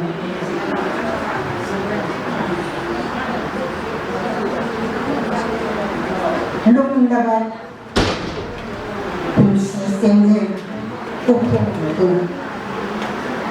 lekan lagi kunci kontakta putar dari kunci pergi pada ada Sinyang di wakil makonda Tanalay niki Nasyik mangalata Nung jari Nung hit na raba Kaya na May mapawa Ngay din orang na Usina Ngay din orang na Usina Swanta king tamoy Sonta kinu tamoy hataku bilang orang kita itu tamoy hudaba taza masuk orang kita itu tamoy hudaba taza masuk sindur umba taral bilang bukan satu kuning gangang naba Mungkin gano'n na meeting sanghay na gano'n kubak na kantana kunsipan tumutan na kahapon kunsipan tumutan na kahapon Namilang walang di Nungsuk sindang tanga Luk kita daw na papuruhan Nukura ka Namilang walang di Nungsuk sindang tanga Luk kita daw na papuruhan Nukura ka Nantada ba Kulitada ba Kunsita tangan na Niteng sangkay na dibani Nunsito gabi Niteng sangkay na dibani Nunsito gabi May bukira Sinta na hamang naman nilutulang sintaran Panginoon. Salamat. Santaro kayo ng ganito yung mga ito.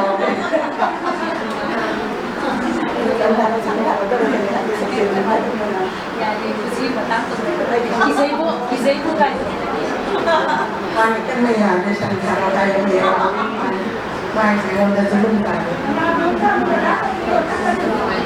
Santaro! Santaro!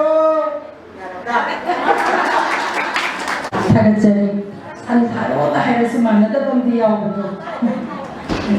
Tagatsaring matutulong sinbiraksi pinapati tiyak sa iyong kapabing pangmurjoy. Mayang tunay saya panjari nang buni ngajari ka. Nang di ako bani landai ni ay musi. Kaya tinitili malim se ipal kumba ano ba yan ano ba siya siyem sarake agor na uksa da na ha. Lamtagin sino humlagpa tayong kurang na ba nang diahan na ng tona maling kakhalong dali sumalte tili maling se sa udar na ipudon se udarero maling naman tanggoy o na magsimada tara pamit at jomba ikaw kumira na tinggi lang ay siya lang pangkaragdagan mo muna bilang na ngajari o sa kadalin ha. Tanggoy o na magsimada tara pamit at jomba ikaw kumira na tinggi lang ay siya lang pangkaragdagan mo muna bilang na ngajari o sa kadalin ha. Kaya kung nilay sinil ito ng TV, talong tawal sumarpi, nilainis na mong dumapan, kadang nagilay si sana pigi zona, pamil kasi karonda, dayan nilay siya tandunan ng nagilay ng tao. Musi may kang na pamumana ng hidrabi, lapil pati lamang si tuloy ng inagaw ni mula tanggang na matawag sumula na yan dyan ito masabi gawag para sa lahat lang pang namatay ng yun ba nga sidi kisarate kasas na pari puli dyan na naman sa mga nagpuli dyan lang dyan at yan layang kabilang mo nang kumul mahusap kung sa karat laban ng lumayin at masikan wala mo Tagatsaring Kapitulong sinbiraksi sa bolsang Bilashiri Devi. Ay sayang maming mahapu tibagi kongsa nungsiwa tibagi kongsa nungsiwa lay grabada oji santi wote ay nungsiwa tijari sigi matangda sayang mas nungsiwa tibagi kongsa nungsiwa jari sinahan basoro o nungsiwa nahak halappo nahak ni maling dimapu nahak ni prai degi athoiba nahak ni thausu bari sele ya sidi nahak misil namagum thamoi dagi thabuk lagi khamna tarung maling nahak lai trabatarung da mang kre thamoi nung sigamani ai di nahak pulau wala kadani kongoi singalo nanono ai di nahak pulau wala kadani kongoi singalo nanono parang nahinggan nahak yaw kana nang taginingeni sunari batatana nang taginaguni saknari bangasi laisang kudin mandi kudin biza masaje gurudwara ay di nahapulaw wala kagani pungoy singalo ay di nahapulaw wala kagani pungoy singalo ay amadi ay pungoy singalo hila siyang kigang kurahat ayun nung tinamidang kakana pang nabatirake ko na ako ay na ay di nahapulaw wala kagani pungoy singalo ay di nahapulaw wala kagani pungoy singalo puttagi kulaise kigan na mahapunga siya ni makamutanda makal ni projay nga kanin masu ituri kaya ni tiga daw ni kani na kiloy na drabang siguriwari ꯌꯦꯛꯀꯗꯧꯔꯤꯕꯅꯤ ꯅꯍꯥꯛꯀꯤ ꯅꯨꯡꯁꯤꯖꯔꯕ ꯁꯛꯇꯝ ꯀꯌꯥ ꯀꯌꯥ ꯑꯩꯗꯤ ꯅꯍꯥꯛꯄꯨ ꯂꯧꯕ ꯂꯥꯛꯂꯕꯅꯤ ꯄꯨꯡꯂꯣꯏꯁꯤꯡꯒ ꯂꯣꯏꯅꯅ ꯑꯩꯗꯤ ꯅꯍꯥꯛꯄꯨ ꯂꯧꯕ ꯂꯥꯛꯂꯕꯅꯤ ꯄꯨꯡꯂꯣꯏꯁꯤꯡꯒ ꯂꯣꯏꯅꯅ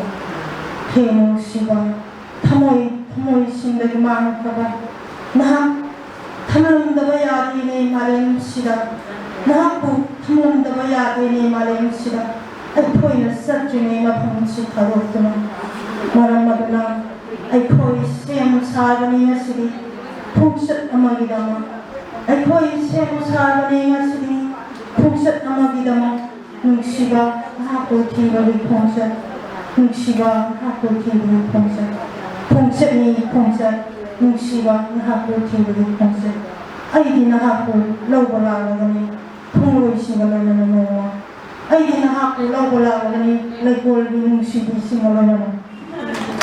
Federation Director PH Meena Devi. ꯃꯌꯥꯝ ꯄꯨꯝꯅꯃꯛ ꯑꯩ ꯈꯣꯏꯔꯝꯖꯔꯤ ꯑꯩ ꯖꯒꯣꯏ ꯁꯥꯕꯤꯁꯨ ꯅꯠꯆꯗꯦ ꯀꯩꯁꯨ ꯍꯩꯖꯕꯁꯨ ꯅꯠꯇꯦ ꯑꯣꯖꯥ ꯁꯨꯕꯅ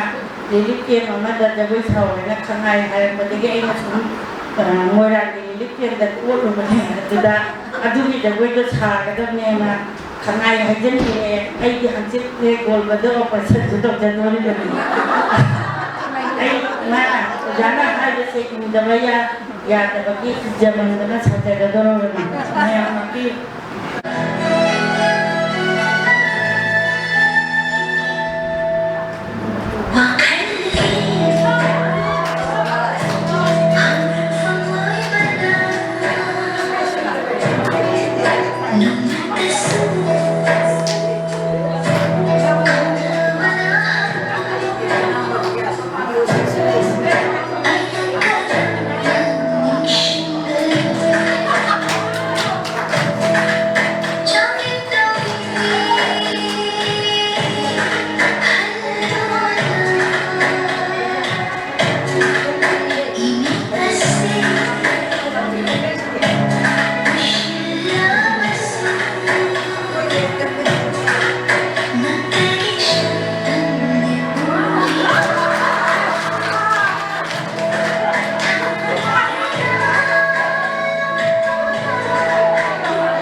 ꯃꯊꯪꯗꯁꯨ ꯑꯣꯔꯗꯔ ꯌꯥꯝꯅ ꯂꯥꯛꯄ ꯍꯧꯔꯦ ꯀꯩꯅꯣꯒꯤ ꯏꯁꯩ ꯖꯒꯣꯏꯁꯦ ꯑꯗꯨꯒ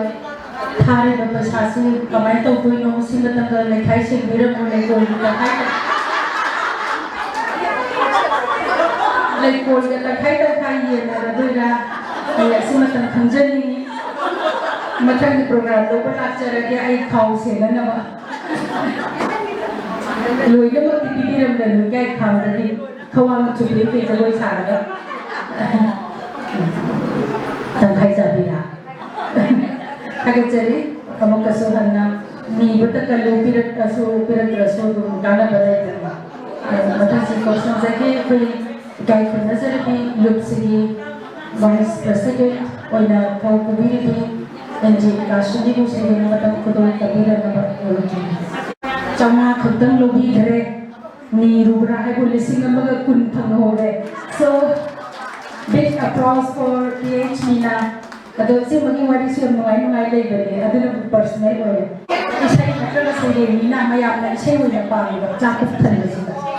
ꯌꯦꯡꯁꯤꯟꯕꯤꯔꯤꯕ ꯏꯀꯥꯏ ꯈꯨꯝꯅꯖꯔꯕꯤ ꯑꯩꯈꯣꯏ ꯑꯣꯖꯥ ꯑꯍꯜꯁꯤꯡꯒꯤ ꯊꯧꯗꯥꯡ ꯌꯦꯡꯖꯕ ꯑꯣꯏꯅ ꯑꯩ ꯏꯁꯩ ꯑꯣꯏꯅ ꯉꯥꯛꯇꯪ ꯇꯧꯖꯒꯦ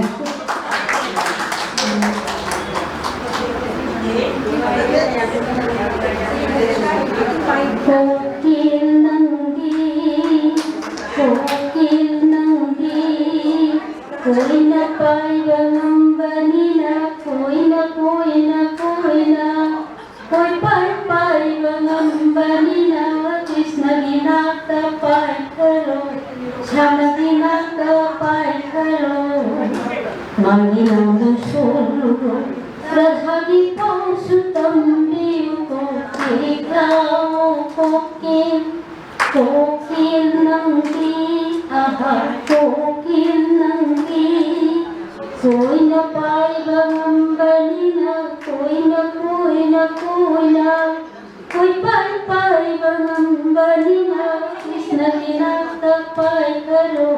Shama ginakta pai karo, Maginam pusulu, Radhagi pausutam biuko, kokil, Upai khakta kadombi, Lahi bonda chatabi, Tulasi bonda yahipi, Tulasi bonda yahipi, Nangna kuhu kumbadi, Kuhu buhana tajedo, Nundam thibi radhadati, Pahapu jimi radhadati, Pralodi maya jade, Tiglao kokil, Upai khakta kadombi, Lahi bonda chatabi, Tulasi bonda yahipi, Tulasi bonda yahipi, Nangna kuhu kumbadi,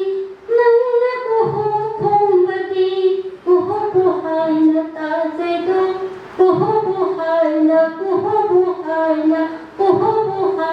tajedo, Nundam thibi radhadati, Pahapu jimi radhadati, Pralodi maya jade, Tiglao kokil, Pihinu koko, Ithado khambiramu, Gopi githawa, Pihinu koko, Ithado Vrindavan se hum hau batare, Vrindavan se hum hau batare, Hum hau Vrindavan se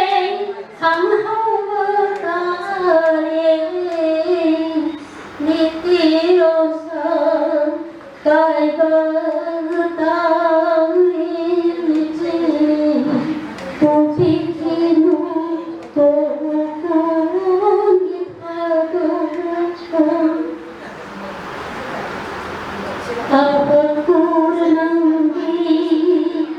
ब्रह्मचारी प्रेमगी मसक काला वैशाला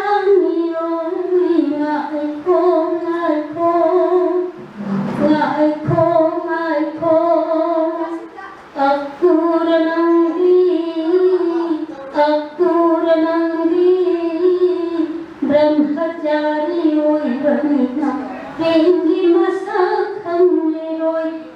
खाला वैशाला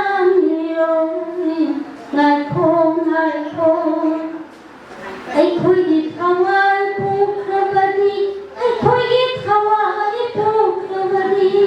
ꯀꯔꯝꯅ ꯍꯤꯡꯗꯨꯅ ꯂꯩꯒꯅꯤ ꯀꯔꯝꯅ ꯍꯤꯡꯗꯨꯅ ꯂꯩꯒꯅꯤ ꯉꯥꯏꯈꯣ ꯒꯣꯀꯨꯜꯒꯤ ꯊꯥ ꯊꯣꯛꯂꯔꯣꯏ ꯏꯇꯥ ꯒꯣꯀꯨꯜꯒꯤ ꯊꯥ ꯊꯣꯛꯂꯔꯣꯏ ꯑꯃꯨꯛ ꯍꯟꯅ ꯊꯣꯛꯂꯔꯣꯏ ꯑꯩꯈꯣꯏꯒꯤ ꯊꯋꯥꯏ ꯄꯣꯛꯈ꯭ꯔꯕꯗꯤ ꯀꯔꯝꯅ ꯍꯤꯡꯗꯨꯅ ꯂꯩꯒꯅꯤ ꯀꯔꯝꯅ ꯍꯤꯡꯗꯨꯅ ꯂꯩꯒꯅꯤ ꯉꯥꯏꯈꯣ ꯄꯨꯝꯅꯃꯛ ꯈꯨꯔꯨꯝꯖꯔꯤ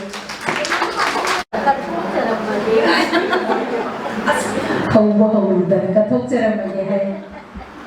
lấy vốn gì và mẹ budget gì có thể để xin Brazil cái sự tăng tháp và hana cầu biu hay là cầu giờ bên ngoài rồi vì bây giờ thì bây giờ lối nó giải nó mặc cái tôi sẽ người một phòng và lối một phòng lên mình xin nên xin Brazil cái Shamrani sẽ để chúng ta làm cho cái nó bằng chơi ha jadi mahi ahimgi amam babu kilo na poro magi mangal na kinchin kibani mathano kede na nungchi ngang khay nai da ahimgi amam babu kilo na poro magi mangal na kinchin kibani mathano kede na nungchi ngang khay nai da hadin dula thamjanin kibani madam magi pongtat su jana kina leijari ngai pindon mana leitin ga hadin dula thamjanin kibani madam magi pongtat su jana kina leijari ngai pindon maga leitin ga oini kibani nang nungchi bagi dama o payara roi daba hadin mai pongda tan wa mahi oini kibani nang nungchi bagi dama ko payara roi daba hadin mai pongda tan wa mahi mura mahi do mita darubani mura mahi do mita darubani kaina maisha langin kidaba maktana oi dari makan mata juga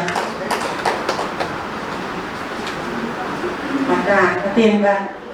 nang bungai dan nang di punci atiada thang lebasu leitin mong pai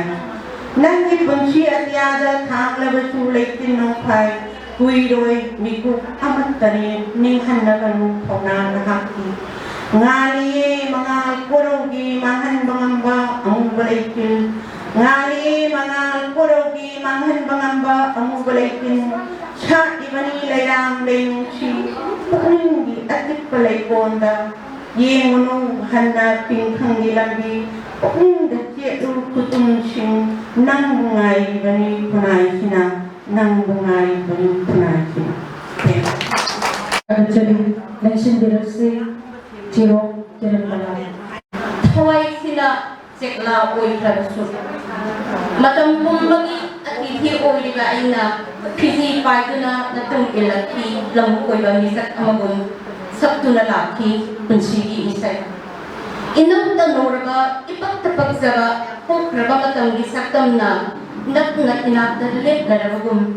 phagraba isai gisu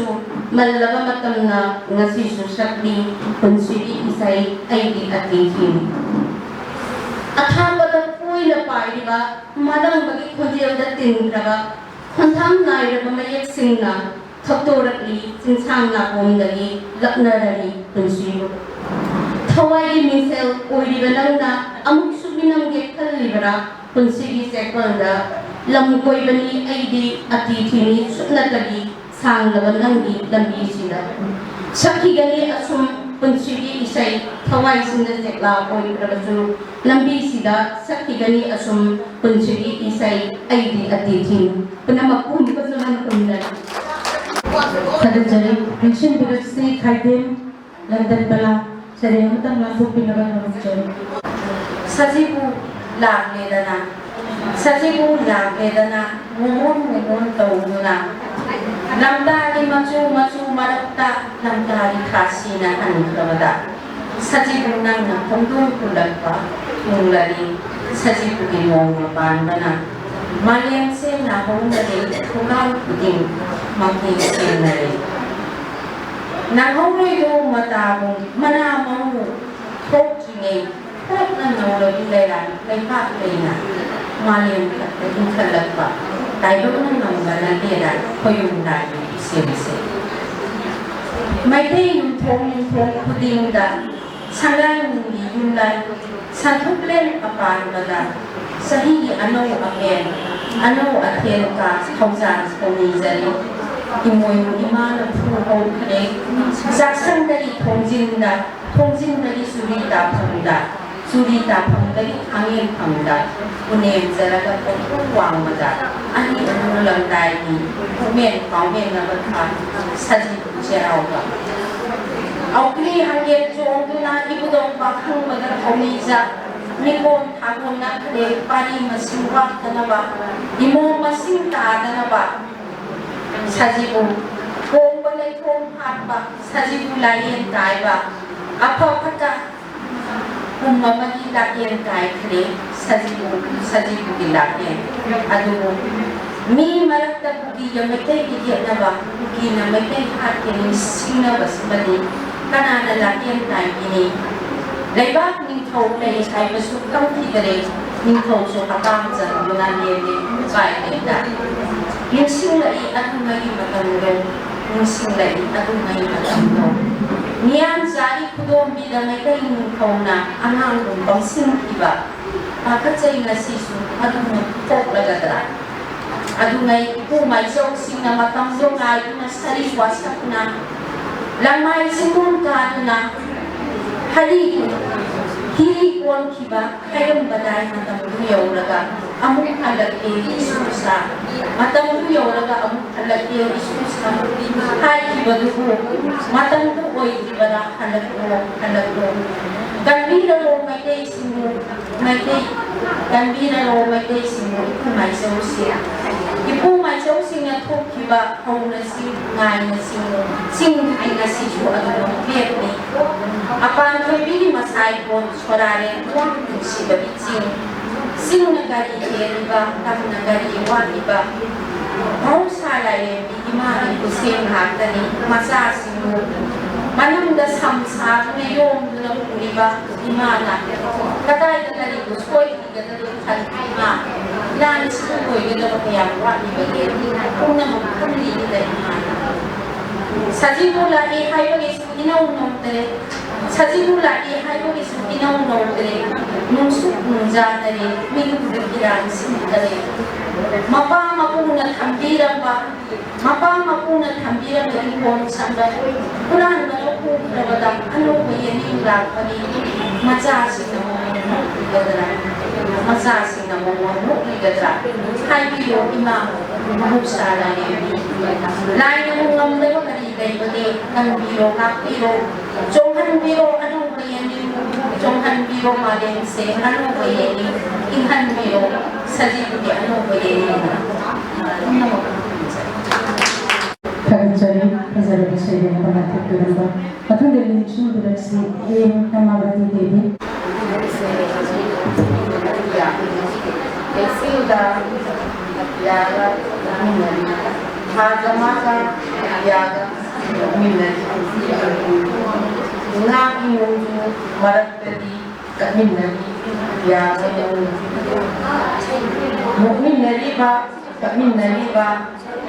mahaki hangi wari unama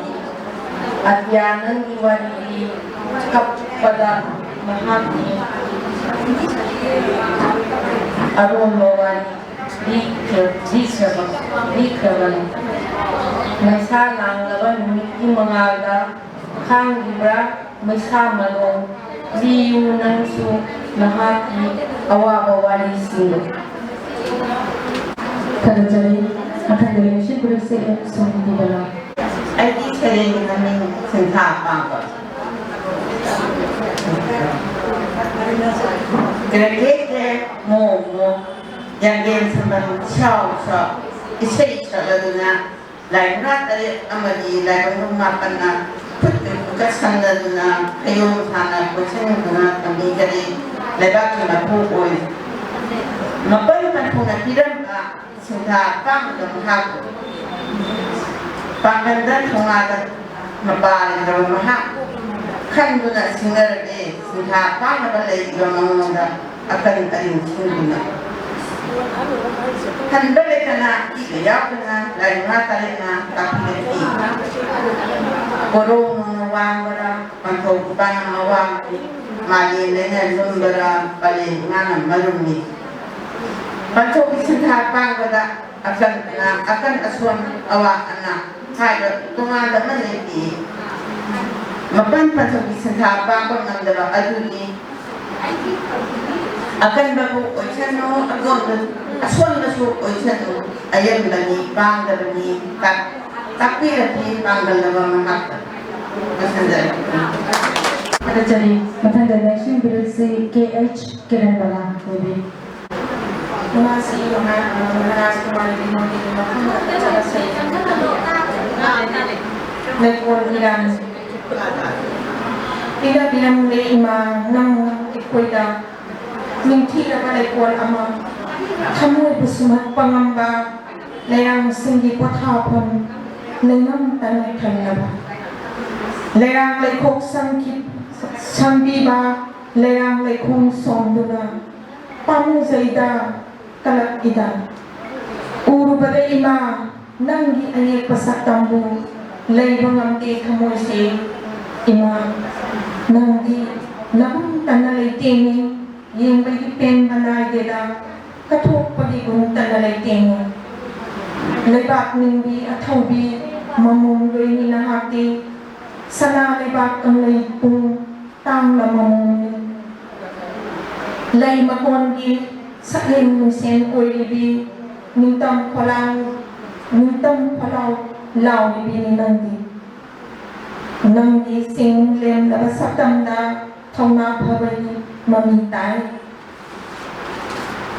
nupi oilibi kayabu pulam toy na kauduna amat na oina pusam na halibi luching bini nangdi lekol sigi sarang na punsi lambelda musi amat takipiba nupi oibi kayada thona inon hapiba wai ni nangdi lekol sigi thawai ni nangdi lekol sigi rani ni lekol sigi nangdi lekol gi rani ni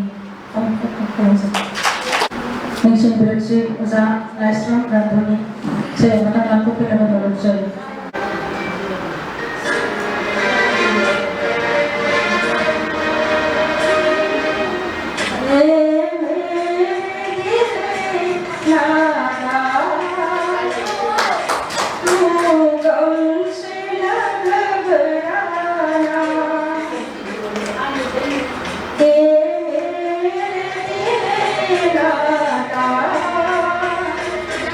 Sugam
घबराना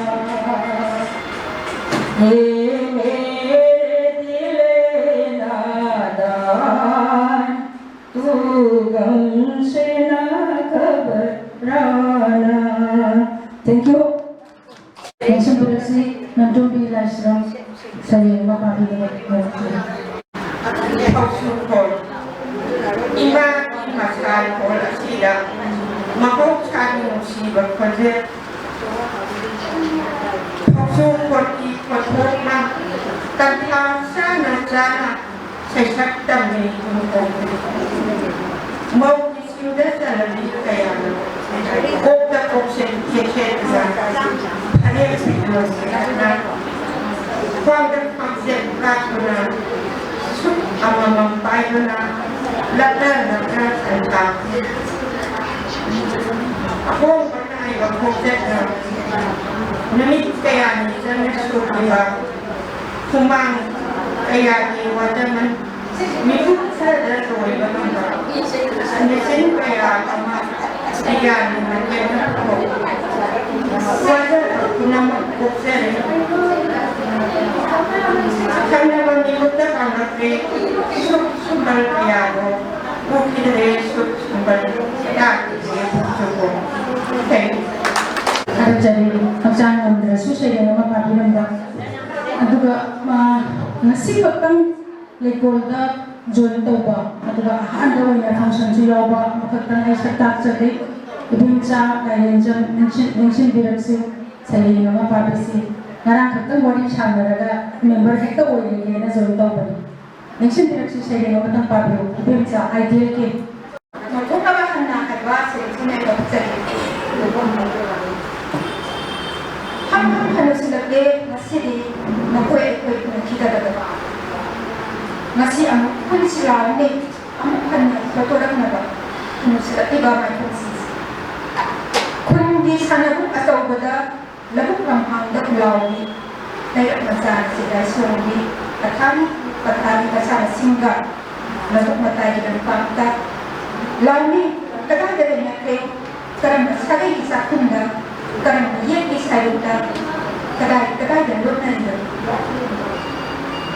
ipangandang lang ng sila mo matatambak ang kira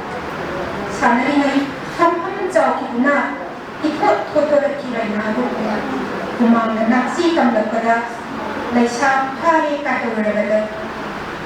mga naya may kongga si Kidong jika ngay leki sila masana si mga nasagot matang ipangandang buka kung nilay karabong da namin na sinira kang nagtagal para na sa aking marunda ikalapag-isaban yan na jagoy ko kaya kanin na gato ay sa ikalabis ang silay na kawai di ilang bundo lang ningon di may kung nagkita na wala ay di ko ang kira jagoy ka na kira ima amagina ng karap pa laibol suwang pagilang jen lain ko na amukoy lain na ang ito bagi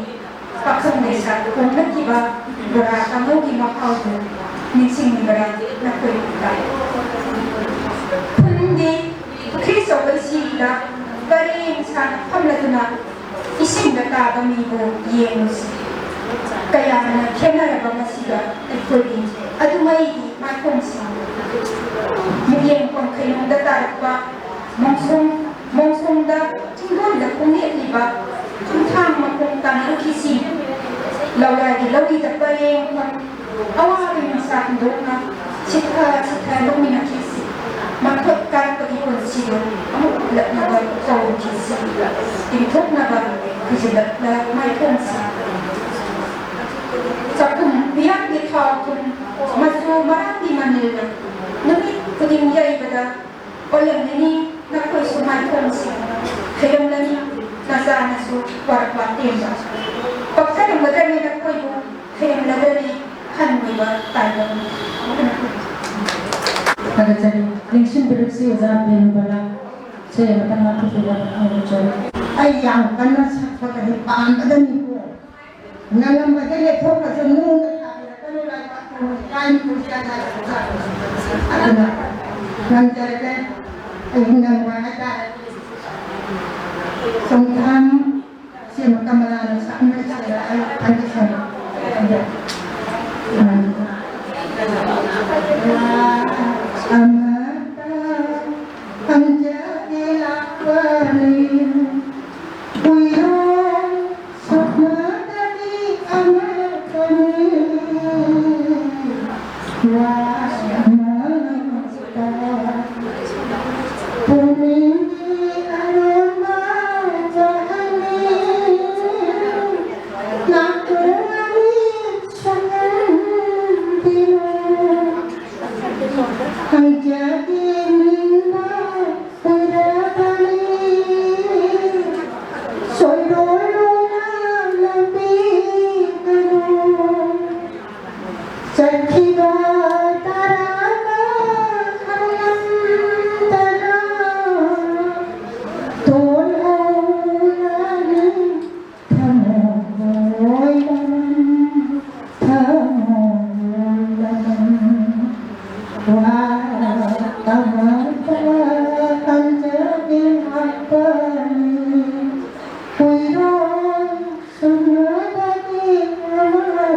Lampung tadi yang disering kami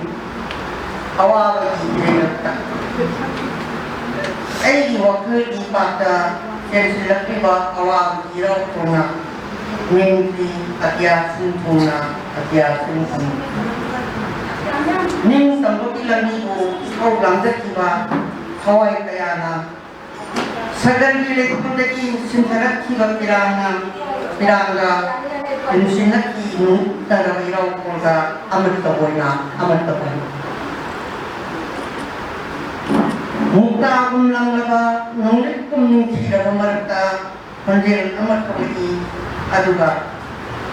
dahil kahit kamoy mga sabar kung na nagdani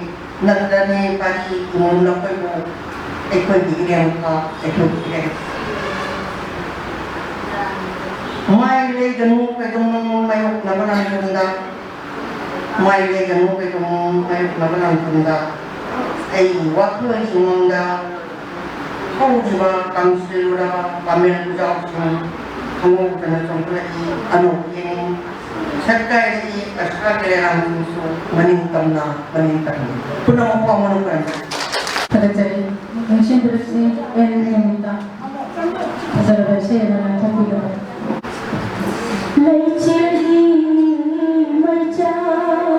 nongina khambide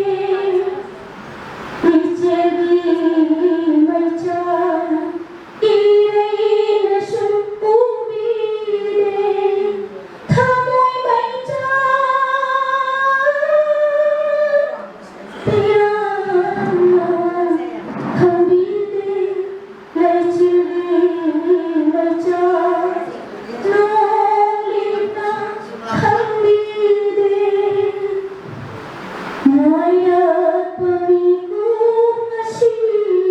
dilake unare lambi sida lake lapna natungina nangi wakhana jinjiroina jansin basu ngandare hantu basu yadare shibu kari maicapno nungshi bana ubide thamoy maica pirana khambide laicilgi maca nolina khambide Wahai thamoy datang bicara kalundari langlanji khandalatapne liklugun choire amamam oina kundatasi kadano kunduk lamsi karano shibu kari maicapno nungshi bana ubide thamoy maica pirana khambide laicilgi maica nolina khambide laicilgi maica ireina sububide thamoy maica pirana khambide laicilgi maica nolina khambide Thank you. Saya sih sudah keluar. Kenapa berkata ini meminta betul dari saya sepeda dari itu piro. Jadi saudari. Kenapa dia tetap ini meminta ini betul dari saya sepeda dari itu saudari. Betul saya lokasi arti Indira. Life's journey. Life is a path we weave with every stride. Moments of joy, tears we have cried. With each step forward, we grow and learn, embracing life's beauty, our hearts yearn. In every sunshine, a new chance gleams to chase our dreams, to live our themes. Life is deep, precious and rare. Let us cherish every moment we share. Punamapo. Hadajari, matang si birasi isay amamu abisi di Bina Devi.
Anak-anak Hadajari, juga matang si sayang papi kata direksi direksi Devzani Wahendra. Ay sa limangin, ay na isakot pagi mamini mahusana tayo. Ay na isakot pagi mamini mahusana tayo. Mahusa oile, pijet satra yutak, jumlay kere sa nabi, wangan sana, lamsat bepar, halaman, nubiyangan, nupana nubigay pijet ay nubilan bagi lamsat sana. Sambat lapat bigyan na at hilang pagtalay kulay. Ipagdabay, kadabay, nupano ni kaulay sa ikanday, kayo pa sumanday. Highlight sa kapag-imamini, mahusa na tabawagay. Highlight sa kapag-imamini, mahusa na tabawagay. At sa masawa, pura dalal, makon nga, ano ba naman nala, sarili natin, sumangkalo, mangsok kami hangday nimota sulekte indaw na rin sukak ngaw na rin sa ngayon inibilang ba ito ibenso yung hadok na short stay ng dalayte kung gawan suloyte hainin sakot pa rin namini mahusa na tababagay hainin sakot pa rin namini mahusa na tababagay Iman nga mo ni may ba day na kung nakidre isen nila sukre mami daddy jisu bhani na hak ke na wang te iye na ibani iro na ibani sayang saysak pa na sa kanay atara makina usap sa kanay usap mi ba ini kuat di dalam asyik ba na tulay gagra ng sa kumukang na draft sa korang kumbaso kumukang na draft sa korang kumbaso hainay sapat pati mamini mahusay na tamamatay hainay sapat pati mamini mahusay na tamamatay maminta nga ritudarok ikabanloy ayuk yanda ngan dili kawuli sila ta sumante sarong na ketupong kitre kwatalan bawsen kitre ingong kangong ti hadoy kweni hariki konjenta kitre kung ginong susurat kitre ningkampulen sutara kitre waksin ginong sukit kitre singkay kita kundalagi taranday nukiki yutang pao tangka kaya ng tabagoro kundalagi mga su mahusagaman na kitre hainay sapot pagi mamini mahusag na tabamatay hainay sapot pagi mamini mahusag na tabamatay. Thank you.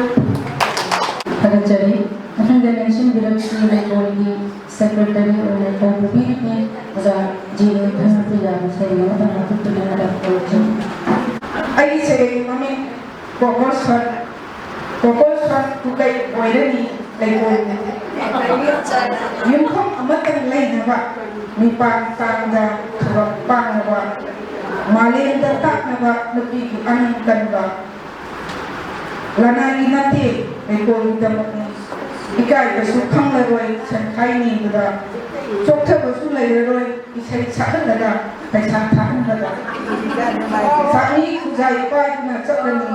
yung kuting da chandan Lekoli siwasi Rosary. Tagajari yang terjebak spontaneously, putak-putak ni pasal yang lama kerja kami nari. Matang sini kegi ada ini orang kata, karena aku lemong tu, saya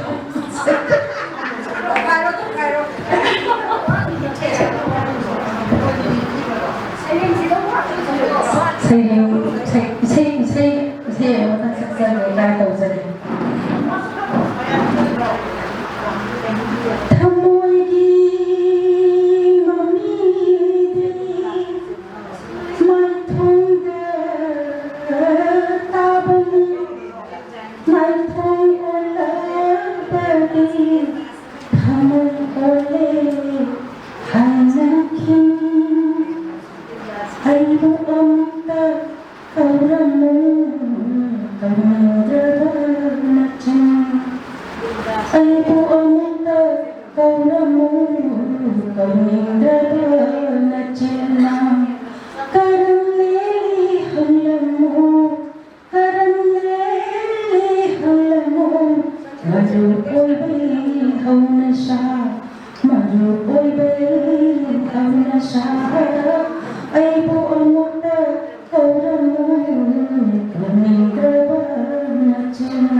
China to Shimba,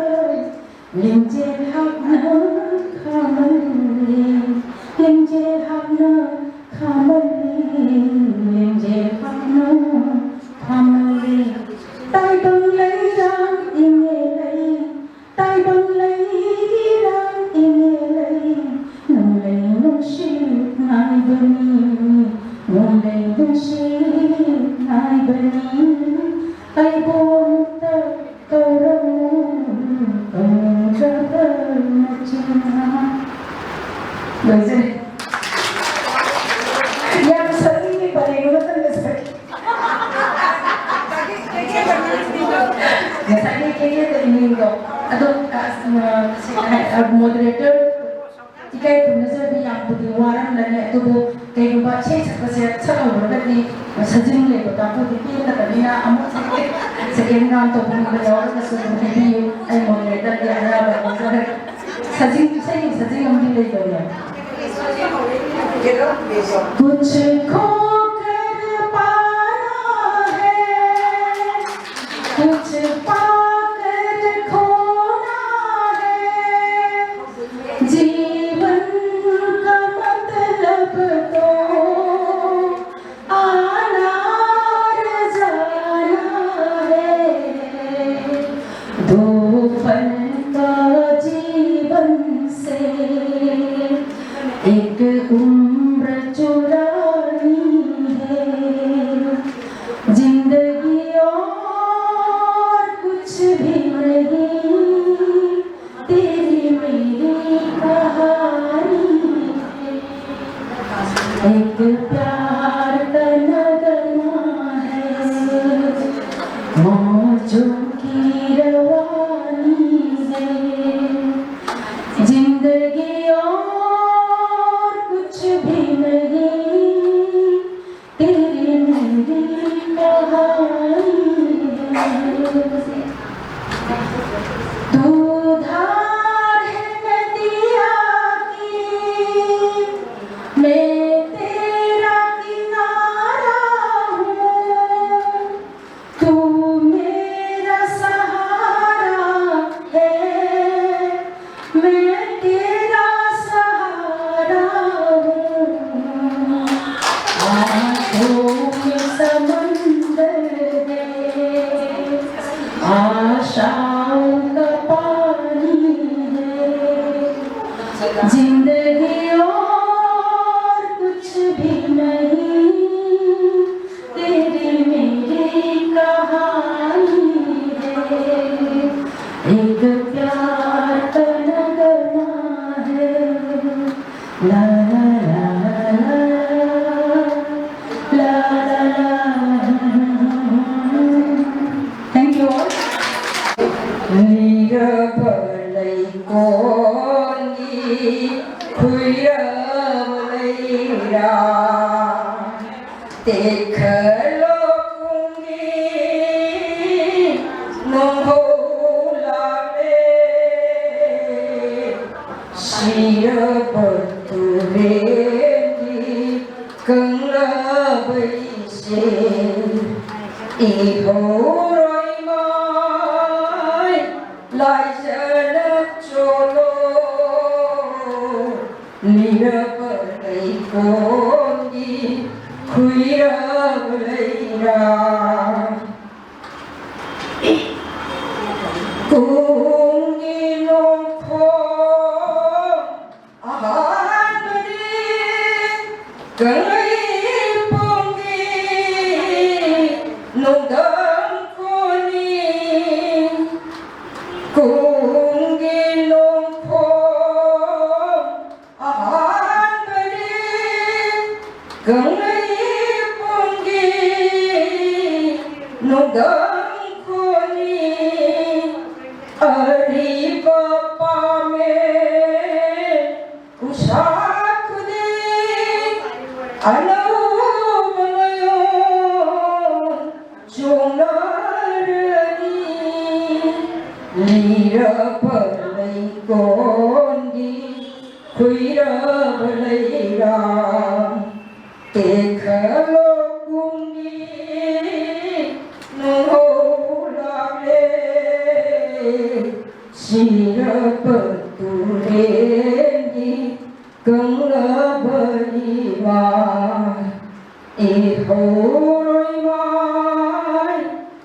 jana cholo lira balai kongi kuira balaira Mallabha mandir ki mullabha mairi Mallabha mandir ki mullabha mairi Chukhal wasagi malalai ngai Talab shariki shamau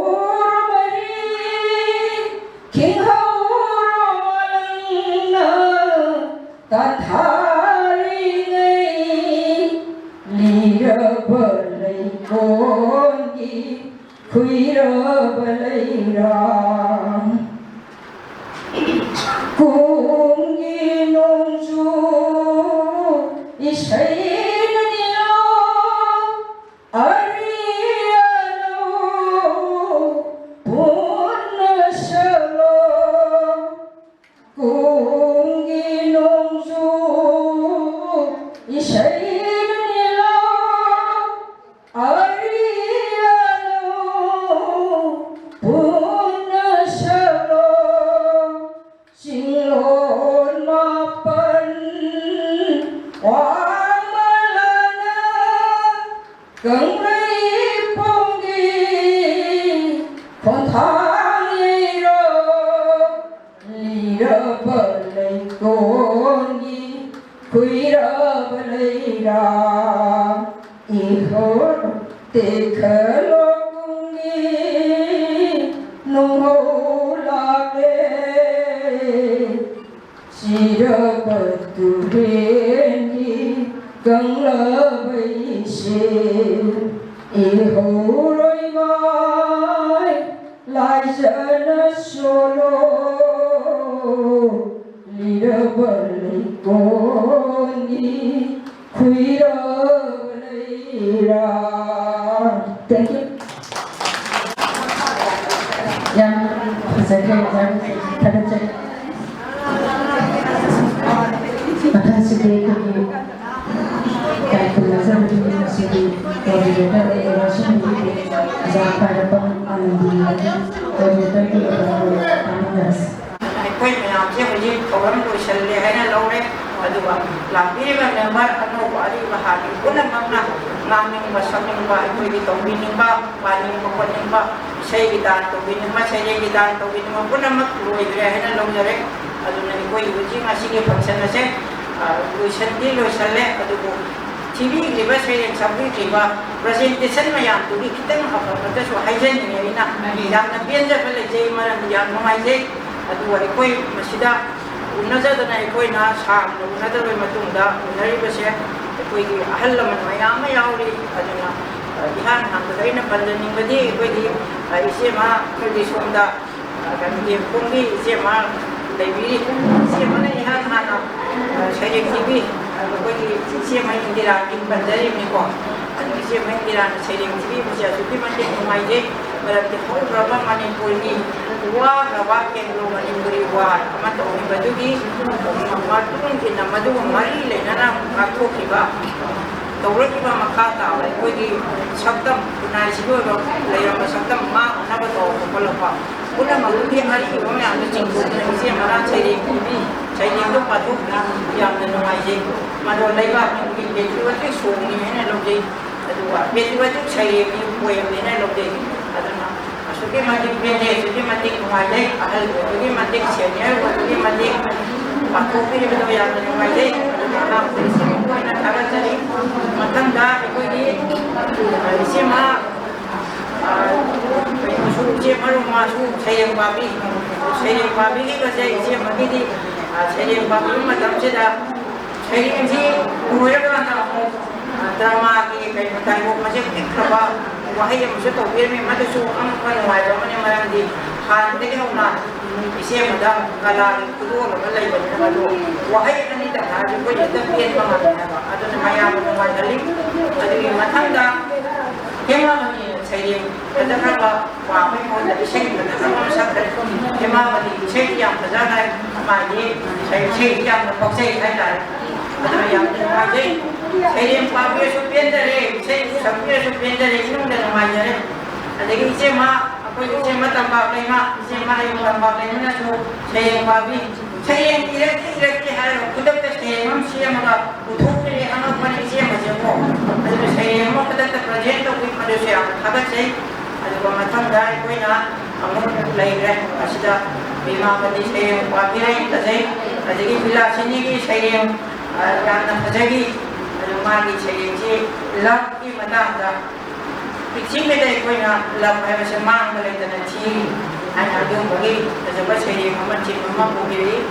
so I thought that it comes from that day, as I came in the way he didn't say that the way he I came in that being a rock and then I'm not going to be not the rock side of the voice. Mina, they don't be the voice. Don't know the other my, the question was not being the I don't know my idea. Other than a Puma, the Michael and assume the white Maroyan, the Bukalai, the Mato, the same after Pumbasida, the he was Pumbasida, home in a money, Mashi, the white Semaki, the Matada, Ojayaka, say some Mirami, Ojayaka, say, Mosa, the Gira, Tapis, the Gimananda, Golden Villa, Gora, the Gimananda, Saika, we say some Mirami, Yamanumai, Alwina, Tapna. Sabi bisa apa saja, saya ini pun asal pada mana tu saya bisa anu mai pun kerja lagi, so mai na aja ke, kedua ni, London malagi, saji bugi saya thong, saji bugi thong, waktu ko maya, mana di pun nanti saji bugi, aku yang kawan thada, jadi sekalian sange, mama saji bugi thada waktu di Bandung bah, kan dia pergi Jawa bugi. Kaya material boy racing gawa adanya no den maya koi shoda katwa koi dubai kuda kat na thorong kopi ba jadi maram dan siwa saya hama samira mi jadi koi matang damu ke sekiran mala itu na pai ni siwa saya mu samira mi koi mas bu sangat Like all the country of my master in Sangana, I am a TV, I do see after the my day, Pukona in Sing Day, the Matanta, I quite Sunda Man, Happy was singing the Kanja, the Say after the Thomas appear. I am after what of business, I'm not say you. Now I go here to Sham, and the one that you say to appear, and I am like some here and only say, appear me, say, I'm not a day shoulder. I mean, the 10 years were my idea of the country, has a minor to the now. Say, I'm now, the mother of Sapir, near the water. Say, me, I'm here, to give a dictator, as I am young, to give a different Simba Rosa, the Indian was that, the institution over it.